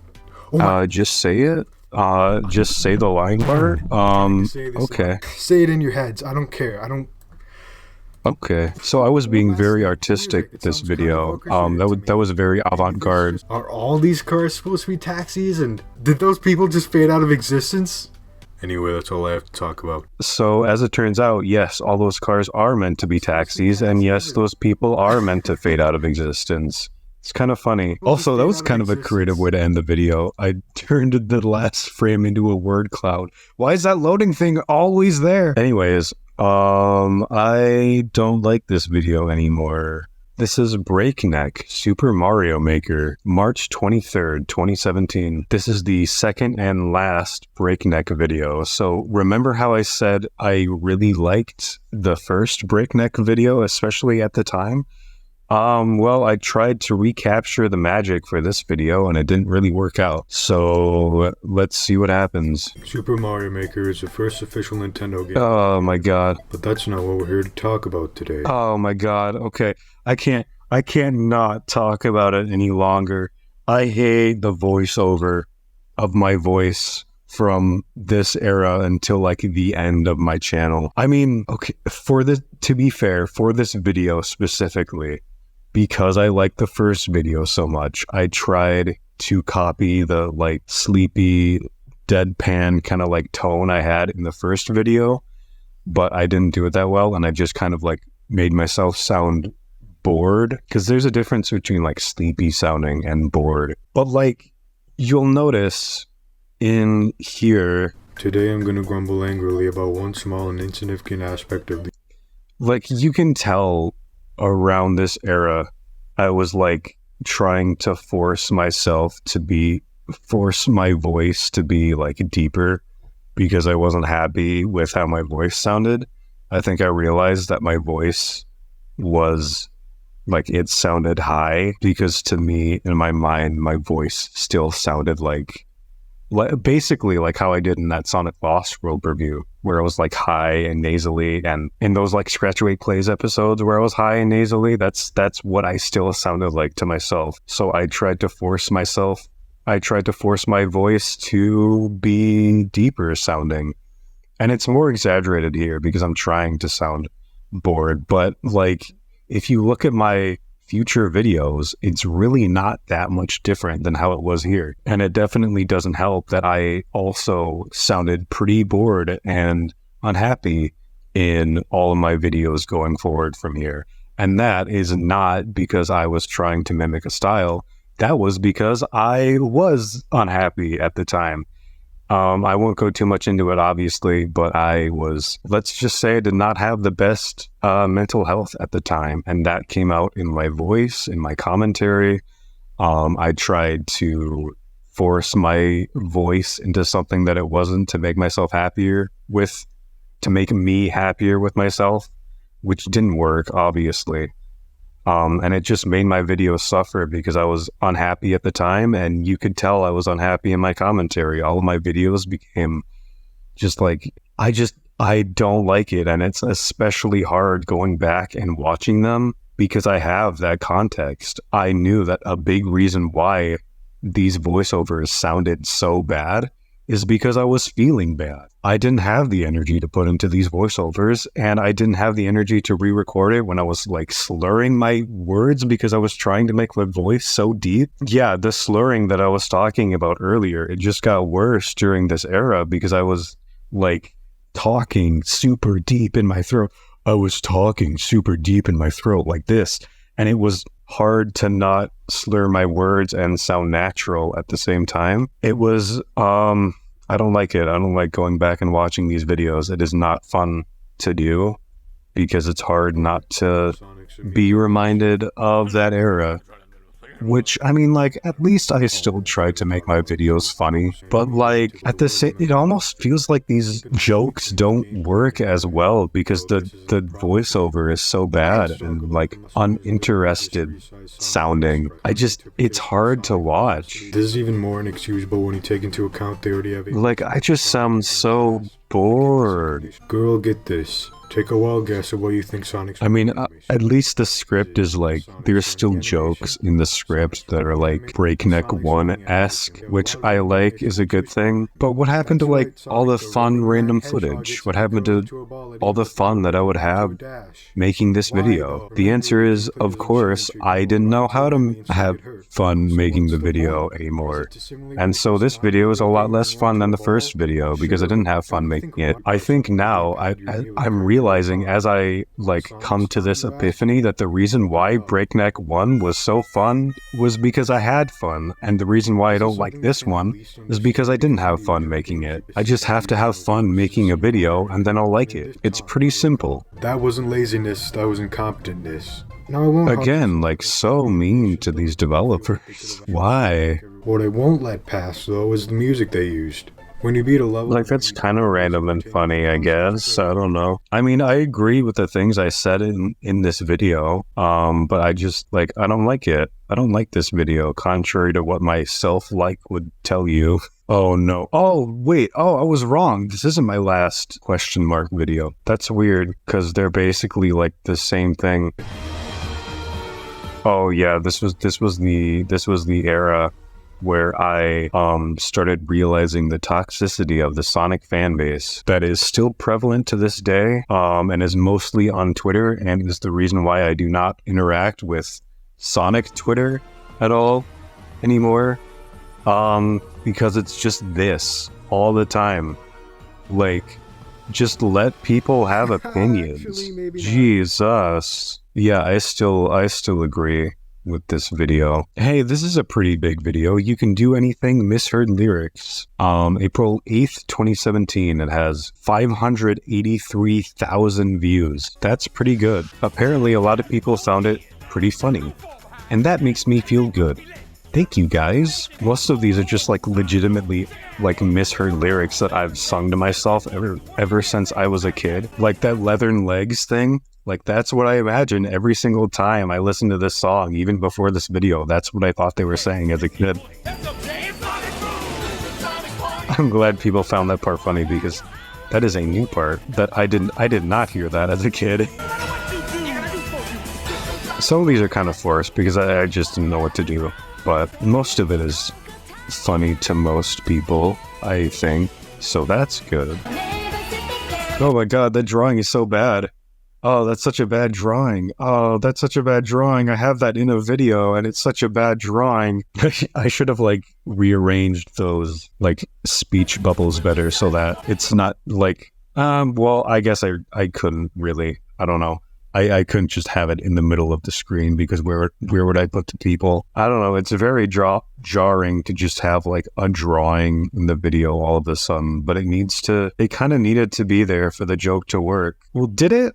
I don't know. Anyway, I guess it's like a fun thing to have for this video, even if the drawing is bad. What a good video. This is one of the few videos in like the 2017 era and post-2017 era that I don't cringe at. Oh god, I'm diving even further into the Sonic fanbase toxicity, but at least I did it now, because I've learned my lesson now. I'm never doing that again. This is Sonic Forces and its reception. Rant? May 8th, 2017. This is going to be the last video I do on Sonic Forces until it comes out, dude. See, again, like, this is what I'm talking about. Like, it doesn't sound that much different than the Breakneck video. You can tell that I'm like forcing my voice to be deeper than it is, and because of that, I'm slurring my words. I sound bored, and I sound depressed because I was depressed. Would everyone just shut up? I don't get why everyone seems to think that the Sonic fan base is some hive mind where everyone is supposed to watch. Jesus, I was mad in this video. Again, it's hard for me to listen to this. I don't know. I can't. I don't want to. I hate videos from this era. It's just, fine, I'll keep watching. Where at worst, it could come out like... I understand that. Whoa, what the fuck? But that's a matter of opinion too. Those aren't unreasonable complaints. The music not fitting the tone. I was so pissed. I was like so pissed. Which makes sense because I was like, this is the first time that I was like in Sonic toxicity. And now it's just like a fact of life. And I'm like, I'm not dealing with that. But like I had to be into it to know that I don't want to touch it anymore. So this was me. This was like my first experience with the Sonic fanbase toxicity. And this is how I handled it. And yeah. Where's all the development timing going? Look, if you don't... I am a little baby who is still learning how to speak. This video is only 3.5 minutes and it feels like an hour long. I'm done now. Goodbye. That is one 2017 era video done with. Oh my god, I sing stgeven Universe, June 7th, 2017. So this was just a random video that I did because one day I came home from school and I was home alone. So I was like, I'm going to record myself singing stgeven Universe. And this was just like a random video, but this video is kind of sad nowadays because this is the only footage that I have left of my childhood house because I grew up in this house and I never moved until I was like 19 years old. And by the time, because I went off to college and I was living in an apartment during the school year. It was like a student living apartment. And by the time I came back, my parents moved, which means that I also, by extension, moved because I was still living there technically. And so I didn't even get to see the last days of my childhood house because I was gone. So this is like the last remnants that I have of the house that I grew up in. It makes me kind of sad. It's like bittersweet watching this video. You can count on. I say, as I off-key sing stgeven Universe. Also, holy crap, my room is messy. SpongeBob. What is it?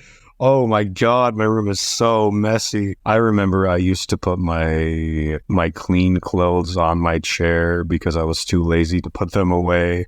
I used to put stuff on this box. It was supposed to be like an artist's desk box that I never like took apart and made.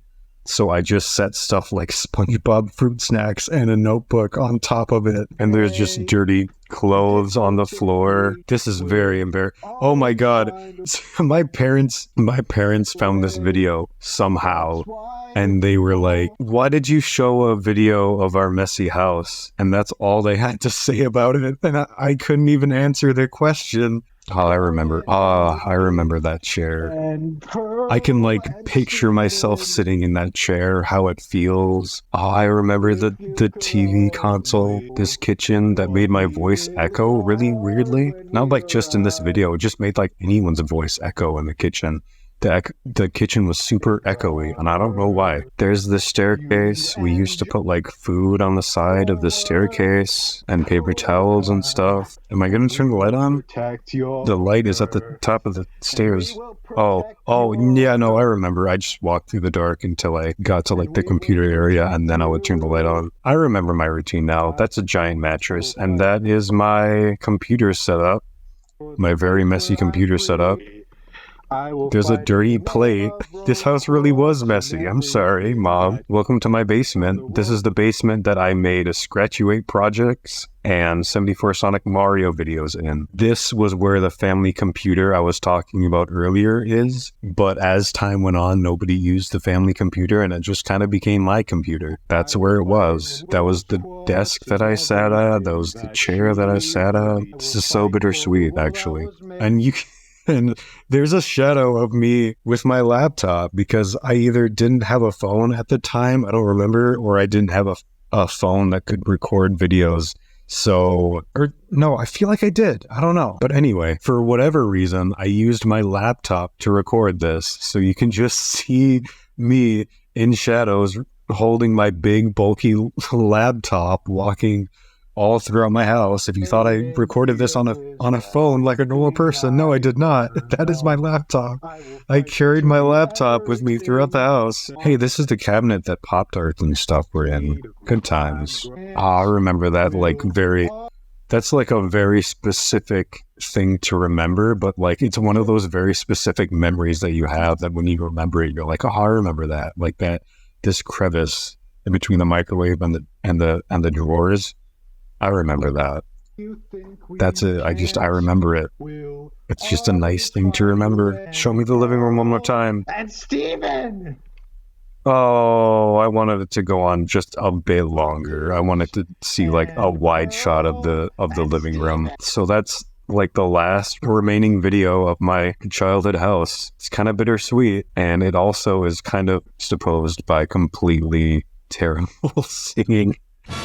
I abstain from talking about this video. I would not make this video with the characters that are in it if I knew what I knew now. I'll just put it like that. I will say though, it was a lot of fun to make. It was fun playing with a bunch of different mediums like 2D animation and 3D animation, but I'll leave it at that. That's all I'll say. Sonic Mania review, spoiler-free, September 3rd, 2017. Don't worry, and there are no spoilers for it. First of all, you play the game. The voiceover isn't terrible in this because it's supposed to be weird, and I'm also not forcing my voice to be as deep. Also, this video is in such high quality. The recordings are in such high quality. I remember I did like a special like setting in Sony Vegas to make the resizing like nearest neighbor instead of the bilinear resizing that it usually has. So that's how you get these clean pixels. It's very important to me. Why is there spikes here? Yes. Are you kidding here? You do realize spikes don't naturally appear. Okay, I kind of like this video. I mean, seriously. What the heck? You'll touch someone and lose all the rings you got? But it's like, what the heck? Give me back my rings, right? I mean, am I right? Okay, this is a good video. I like this video. This is one of the few post-2017 videos that I like. Oh my god. These two videos, I'm sure you're expecting me to have some sort of reason for making them, and I don't. I have nothing to say about them. I'm sorry. It's Sonic the Pod. It's the podcast that I made with my friend that I was talking about earlier. It was a fun thing to do. It was like a joint effort between me and him. And I still talk to him to this day, and we still work together. We're just not doing Sonic the Pod much. So if you're watching this, hello. Sonic vs. Infinite, January 28th, 2018. Weird. Ooh. This is another video that I actually like. Because Long time no see. It's Did just... you miss me? Yes, I did. I never want you to leave me again. Charlie, you look quite down. It's just me recreating the scratch style from like when I was a kid, and it's just like, this is just like how it was back then, but like putting it in the context of nowadays, it feels like a shit post, and it like gains new ironic humor.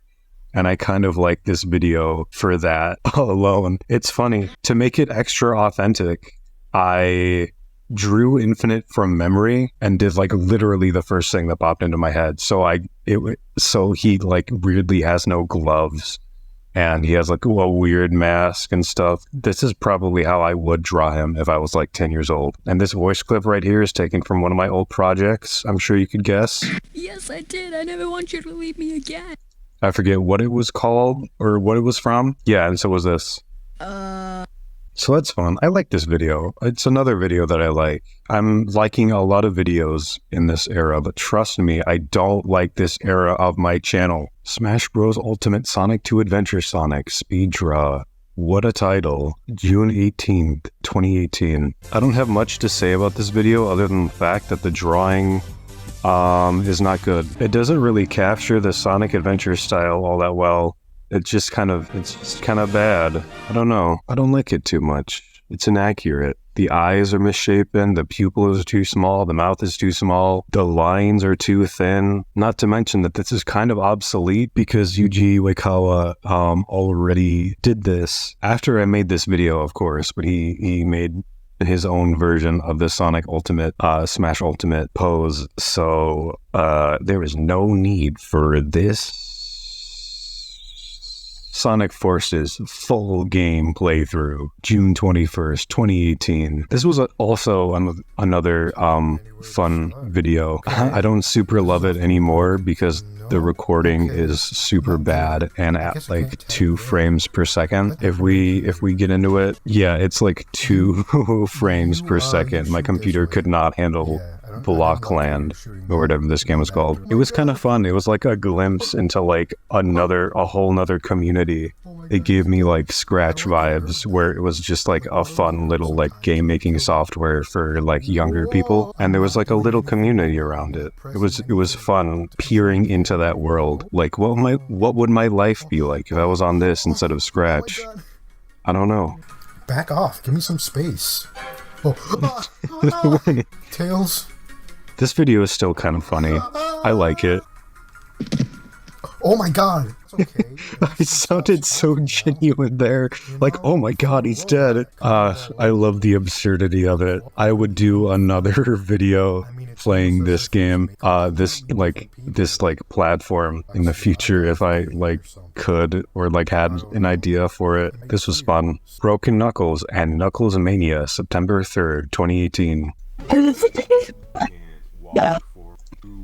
Which, if you don't know, is a... See, and now, like, even now in my Let's Plays, my voice... Oh, wait, actually, okay. I think this is the first time that I put this avatar in a video, and I call it avatar lightly because it is an avatar, technically, but that's just how I drew myself in real life at the time. Also, fun fact, I never actually had a goatee in real life. It's always just either been a full beard or nothing, and I've never had no facial hair since I was like 16. So I don't know why I drew myself with a goatee. I think this was my way of like transitioning no beard self into beard self in my drawings. And you caught me at a time where I was transitioning no beard to beard. Anyway, even now I sound so bored and like forced and oppressed in my Let's Plays. Is this a Sonic Mania Plus? Also, my voice is really echo because this was during the time when we were moving. If you remember what I was talking about in my I Sing stgeven universe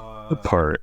We moved. So my voice is really echoey because my room is empty right now. Or not right now, but like while I was recording this video. They both don't have any ears?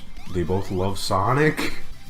My humor was also like kind of that wasn't like an edgy joke, but like you kind of get what I mean, where it's like, I don't know, I probably wouldn't make that joke nowadays because it's such like a weird joke. Like it feels pointed, like more pointed of a joke than I would make. I don't know, it was just like, I guess if you saw that tweet that I made once where I said that like the kind of person I put on in my YouTube videos isn't how I am in real life. I feel like I was like edgier in my YouTube videos than I actually am in real life. And I don't know why, but I kind of don't like it. And so that's another reason why it's hard for me to watch my YouTube videos, at least in this era. 74 Sonic Mario and me were like separate people, whereas before, in like 2010 to like 2015, it felt like we were the same person. But I don't know. Why did I feel the need to be edgier and more aloof sounding, force my voice to be deeper, all of that stuff? I don't know. I was going through it at the time. What did you expect me to do? Try to act normal on the internet? Heck no. Well, here it is. Why I Hate Sonic Forces, a condensed review. October 20th, 2018. I predict this is going to be another video that is hard to watch. Actually, I don't hate this plot. I'm glad I'm not like, whoa, that's kind of surprising. I said I don't hate the plot. I mean, like, I don't hate the plot. I just don't care, which I think is mostly what I say in the video. So anyway, carry on. It feels like they went into writing it with the... I'm glad I'm not, like, forcing my voice quite as much in this video, but you can tell that I kind of still am. But I mean, it's fine. I don't really care as much as some people do for some reason. I acknowledge it's bad. Like, see, that wasn't, like, bad voiceover. I'm getting better. Like, that's nice. I'm glad I got slightly better. I still, like, slur my words together a little too much. But, oh, yeah, that does look bad. The characters are high and poly, and while the art style seems undefined, I still think it's a big step up from the last game. I was nicer to this video than I remember. I remember me just, like, tearing into this game. But, like, the plot section and the graphics section, I mean, so far, I'm not, like, that mean to the game. There's a lot less particles that appear when shit happens than in previous games, and if okay, that's another thing, too. I used to, like, swear more on YouTube than I did in real life, and that was kind of weird. Like, why did I feel the need to do these things? Why did I feel the need to be edgier on my YouTube than I actually am? I don't know. Again, it's hard to go back to these videos because I don't see myself in them, you know? The instrumentals, to my knowledge, were made before the vocals and lyrics were written, which is a horrible idea. Oh my god, okay. This section is, this is gonna be hard to listen to. Because for some reason they thought it would be a good idea for the main composer of the game to do the instrumentals, then outsource it to another band to strictly do the lyrics and vocals, but considering these guys aren't even on the same damn continent, I doubt they've even ever interacted. Okay, so a lot of this music section is just like me making assumptions on how the music was made. Also, like, keep in mind, I don't know anything about music. So, and I'm like talking here in like my high and mighty, like, these guys made the music incorrectly.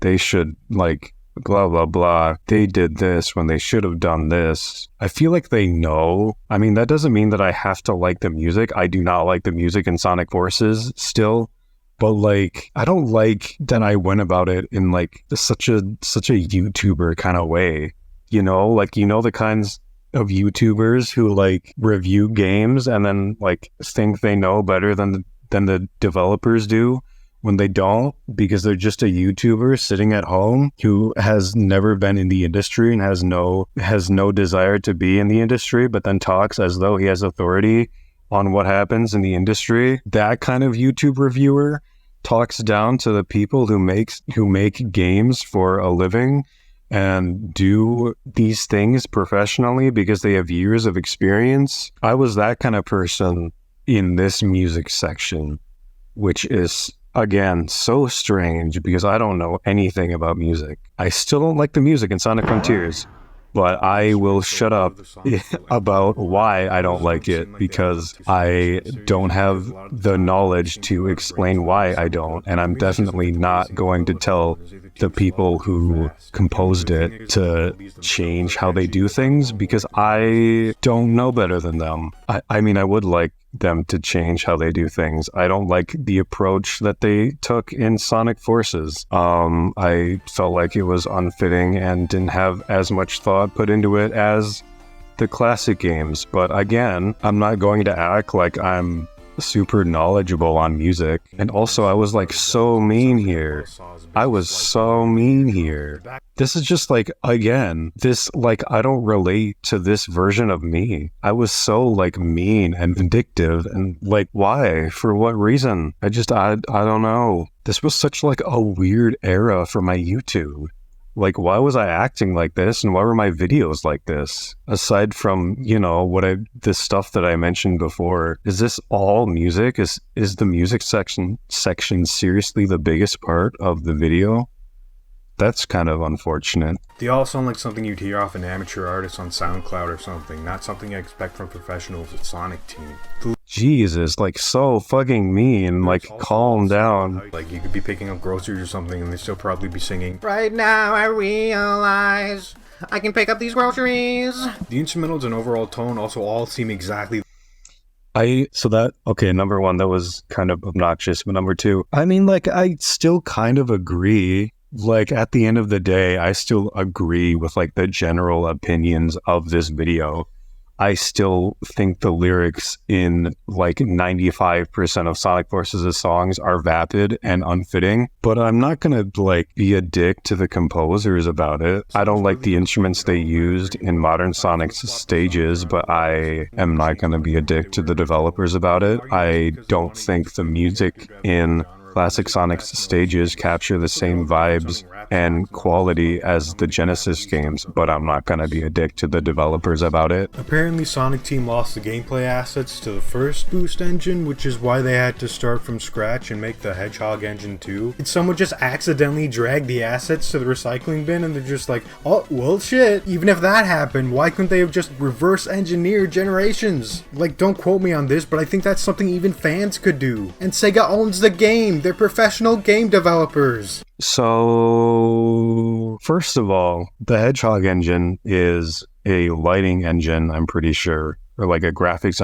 engine of some sort, not a gameplay engine. Second of all, I think the reason why they built it off of Lost World is because it's a more modern architecture, and they probably wanted a baseline to use and didn't want outdated code that was in Sonic Generations, which I understand. That doesn't mean that I have to like the gameplay or think that they did a good job adapting the Sonic Lost World gameplay into Boost gameplay, but that's most likely what happened. Again, I'm just like framing these developers as like untalented people. I'm so mad at them. Like, If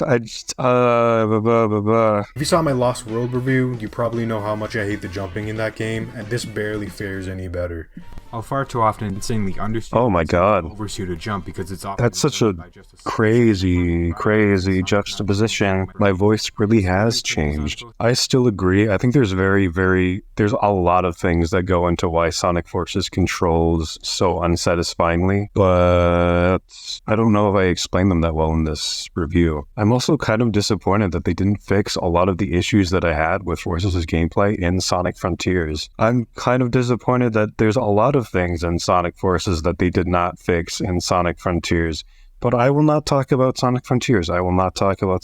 But if you want me to do a review on Sonic Frontiers, I have a lot to say about that game.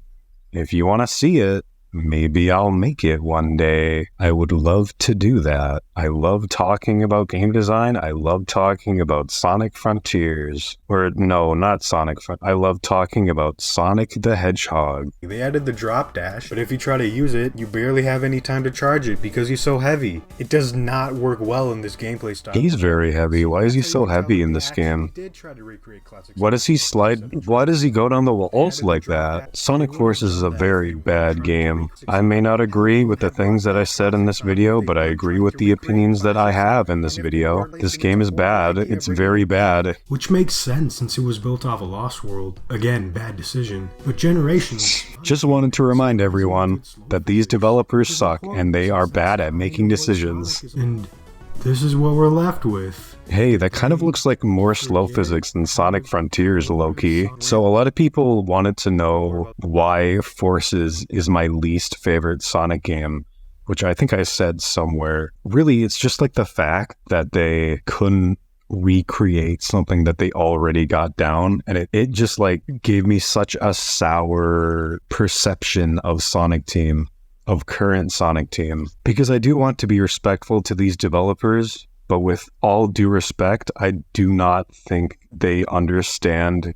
Sonic games. And if you look at their track record from Sonic Lost World to Sonic Frontiers, you can kind of tell that they're just kind of making it up as they go, and they don't really, I don't know, I shouldn't talk too much about it. I feel like I could very easily slip into the same traps that I fell in with this video if I'm not thinking about what I'm saying. But why this game and not like Sonic 06, which is a game that makes a lot of the same problems? It tries to recreate a past gameplay formula, but does not do well, and is also very buggy and has a lot of bad decisions. Truth is, because I was 6 years old when Sonic 06 came out, I didn't have the full picture on why people didn't like Sonic 06, so I didn't know that I shouldn't like Sonic 06. Sonic Forces is my Sonic 06. It is a game that made me feel so burned that I'm much smaller of a Sonic fan nowadays than I was before Sonic Forces. It left me with so little hope for the future of the franchise. Just seeing a game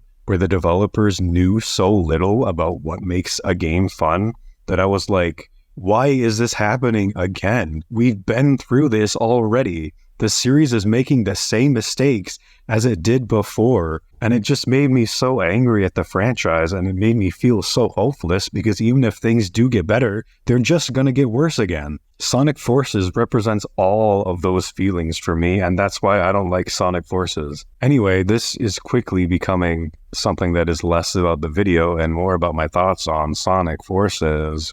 If you want me to do a Sonic Frontiers review, I will. I promise I'll try to give it a fair review. It sounds like I'm really just dogging on Sonic right now, but I promise I will try to be as fair as possible if I do make a Sonic Frontiers review. Anyway, that's my Sonic Forces video. I don't really like it. Wait, one last thing. No, I can't find it anymore. Where is it? No, I can't find it anymore. No. Okay, well, you're just going to have to look at a screenshot that I got of it that I posted on Twitter a while back. So somebody made this, and I'm pretty sure it's based off of the thumbnail right here. Yes, it is. So I saw this one day. I am assuming a young person traced the thumbnail that I made for the Sonic Forces video, because they were mad about my assessment of Sonic Forces. So they drew this, and I'll blur out their name because I'm pretty sure the person behind this is young. But seeing this gave me an existential crisis, not because I'm like, what am I doing? Oh my god, I really do stink. But just like, it made me realize like the kind of people who see my content and watch my content. I mean, I'm sure like a majority of people who watch my content are like probably older than whoever it was who made this. But like it made me think like, these are children watching my videos. Is this the kind of content that I want children to watch? Like, not that I have to be these children's like parent. I'm not saying that, but like, it gives me a different perspective on like the kind of content I create, because it's never something I really thought about before, because I always just made content that I wanted to make and that I would enjoy at my current age.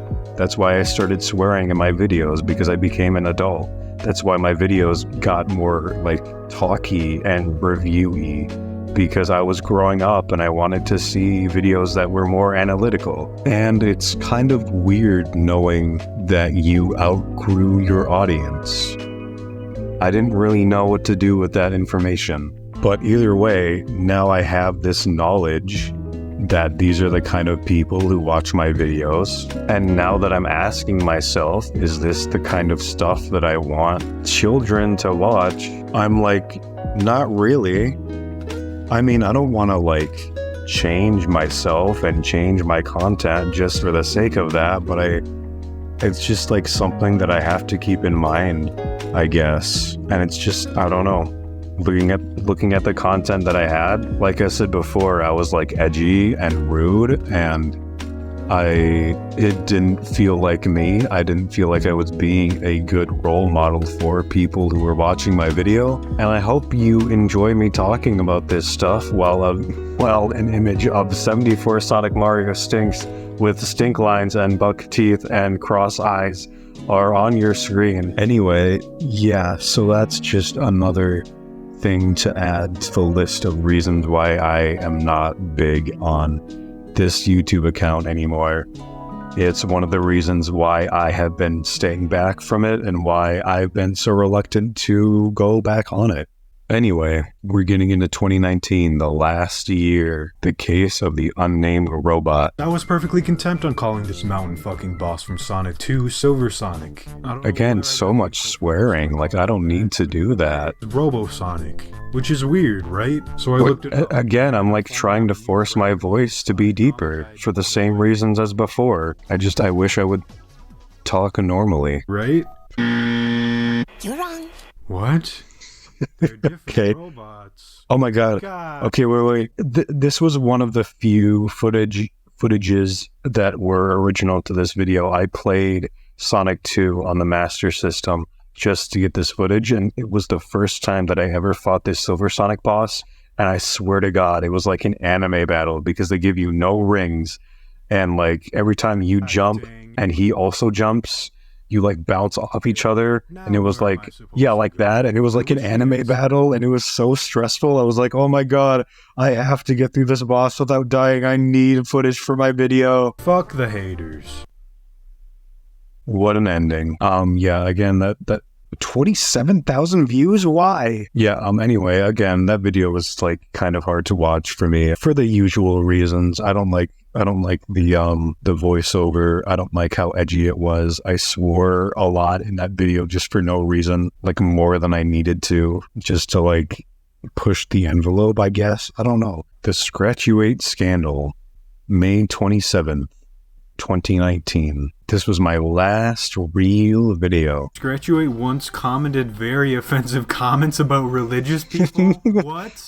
I just love... it's like he has 800 projects. It shows he is a fan of Sonic. Scratchuate once commented very offensive comments about religious people. This is a weird part of the video. I just kind of recorded our chat, and I don't think I let him consent to this, but he was cool with it. But also, it's kind of a weird part of the video because I feel like you guys wouldn't know who this person is without a proper introduction. So this joke is kind of lost on most of the people who watch the video. I don't know why this is in the video. I did actually say this on October 26, YouTube thought that moment was important enough that they had to make a chapter out of it. That's why I really want to find the comment where it is. Again, I was like forcing my voice to be deeper than it actually was. So you can like hear my voice get weird. Like, it makes me sound like a baby, ironically enough. I really want to find it a little bit later because I'm, like, trying to force my voice into the bottom of my throat, and it's making my speech come out weird. It's very sad because I'm sure a lot of people think I talk weird now. Oh my god, I'm, like, calling him out specifically. I'm sorry, Kosari Noro. You're forever, like, stamped in this video that a lot of people saw. A lot of people, like 6,000 people, which it's like a sizable amount. I'm sorry, Kosari Noro. You were probably just like doing it like, I don't know. I don't think you were trying to really make a scandal. I'm sorry, Kosari Noro. And that brings us to today, or I should say June 5th, 2019. What should I do with my channel? So I don't really like to do Even just like even this video is hard to listen to my voiceover. So I don't really like. So I don't really love it. You are so goofy. Shut up. So now if you stuck around, especially in the 2017 era, you saw everything that I was seeing my channel for at the time and still kind of am now. Maybe you can get a better understanding of why I'm not happy with my channel. And that's why I just kind of wanted to start over. I was like, what should I do with my channel, in hopes that like people would just be like, start over, start all over, because that's what I want to do. I feel kind of chained to this in a way, because I am not happy with anything that came out recently. Well, I mean, I guess that's not true. I like a few videos in the recent era, in the modern era of my channel, but not a lot.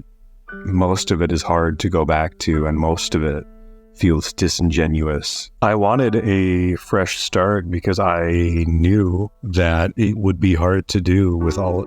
I didn't want people seeing my past videos and like getting a judgment of my character that way. I just don't want that to be the thing that people see out of me. Trying to be edgy and trying to appear older and like just like randomly mean and like random. Just, I don't know, I don't like it. I could be a little too hard on myself here. I don't know, I might be. I don't know if anyone else like felt the same. If you were like low-key, like if you were around like since the early days and you like kind of low-key felt the shift too, can you like say so in the comments? Because I want to make sure that I'm not crazy. I'm not wrong in my assessment that it feels like I was acting different, like near the end there. I just like, I don't know, because it's so hard to go back to most of my videos, it makes me not want to go back to the channel. But I don't know. I'd be fine with posting like a few things like this here and there, but if I do seriously want to commit to YouTube again, I will probably either make a new channel or private or unlist all of the videos that I don't like and don't represent the content that I would be making. Unlisted because you can still watch them if you want to, but you would have to like look for them. But yeah. So now that you've gone on this journey with me, you know where I stand and you know where I was when I made my last video. Well, if you made it to the end, congratulations. This is a very, very long video, and I don't know why you care so much that you can come this far, but thank you a lot. If you're here watching this video and watching all of this video and you've been here since like before, then like genuinely thank you from like the bottom of my heart. It's very nice that people are still thinking about me and want to know where I've been. So thank you. It was a lot of fun going through my old videos and seeing the evolution of it all. And even if it was like less fun towards the end, I don't know, it wasn't like as bad as I thought it'd be. I'm still not happy with most of my stuff, but I think it kind of helps to like look at them all and assess them in like a more mature and rational way and not just like this is cringe, I'm running away now. I don't know, I'm not describing the feeling very well. Yeah, anyway, this video turned out way longer than I wanted it to be. I didn't think it'd be this long, and I'm probably gonna spend way longer editing it than I want to. If you still want to see me do something like this for my Scratch projects, then I probably will. It just might be less edited, because that's probably going to be even longer because I have 800 projects, or like 790 something now. But yeah, be sure to leave a comment, not because I want engagement, but because I genuinely want to hear from you guys. It's been a while. It's been 4 years. So yeah, thanks for sticking around, and I will see you around.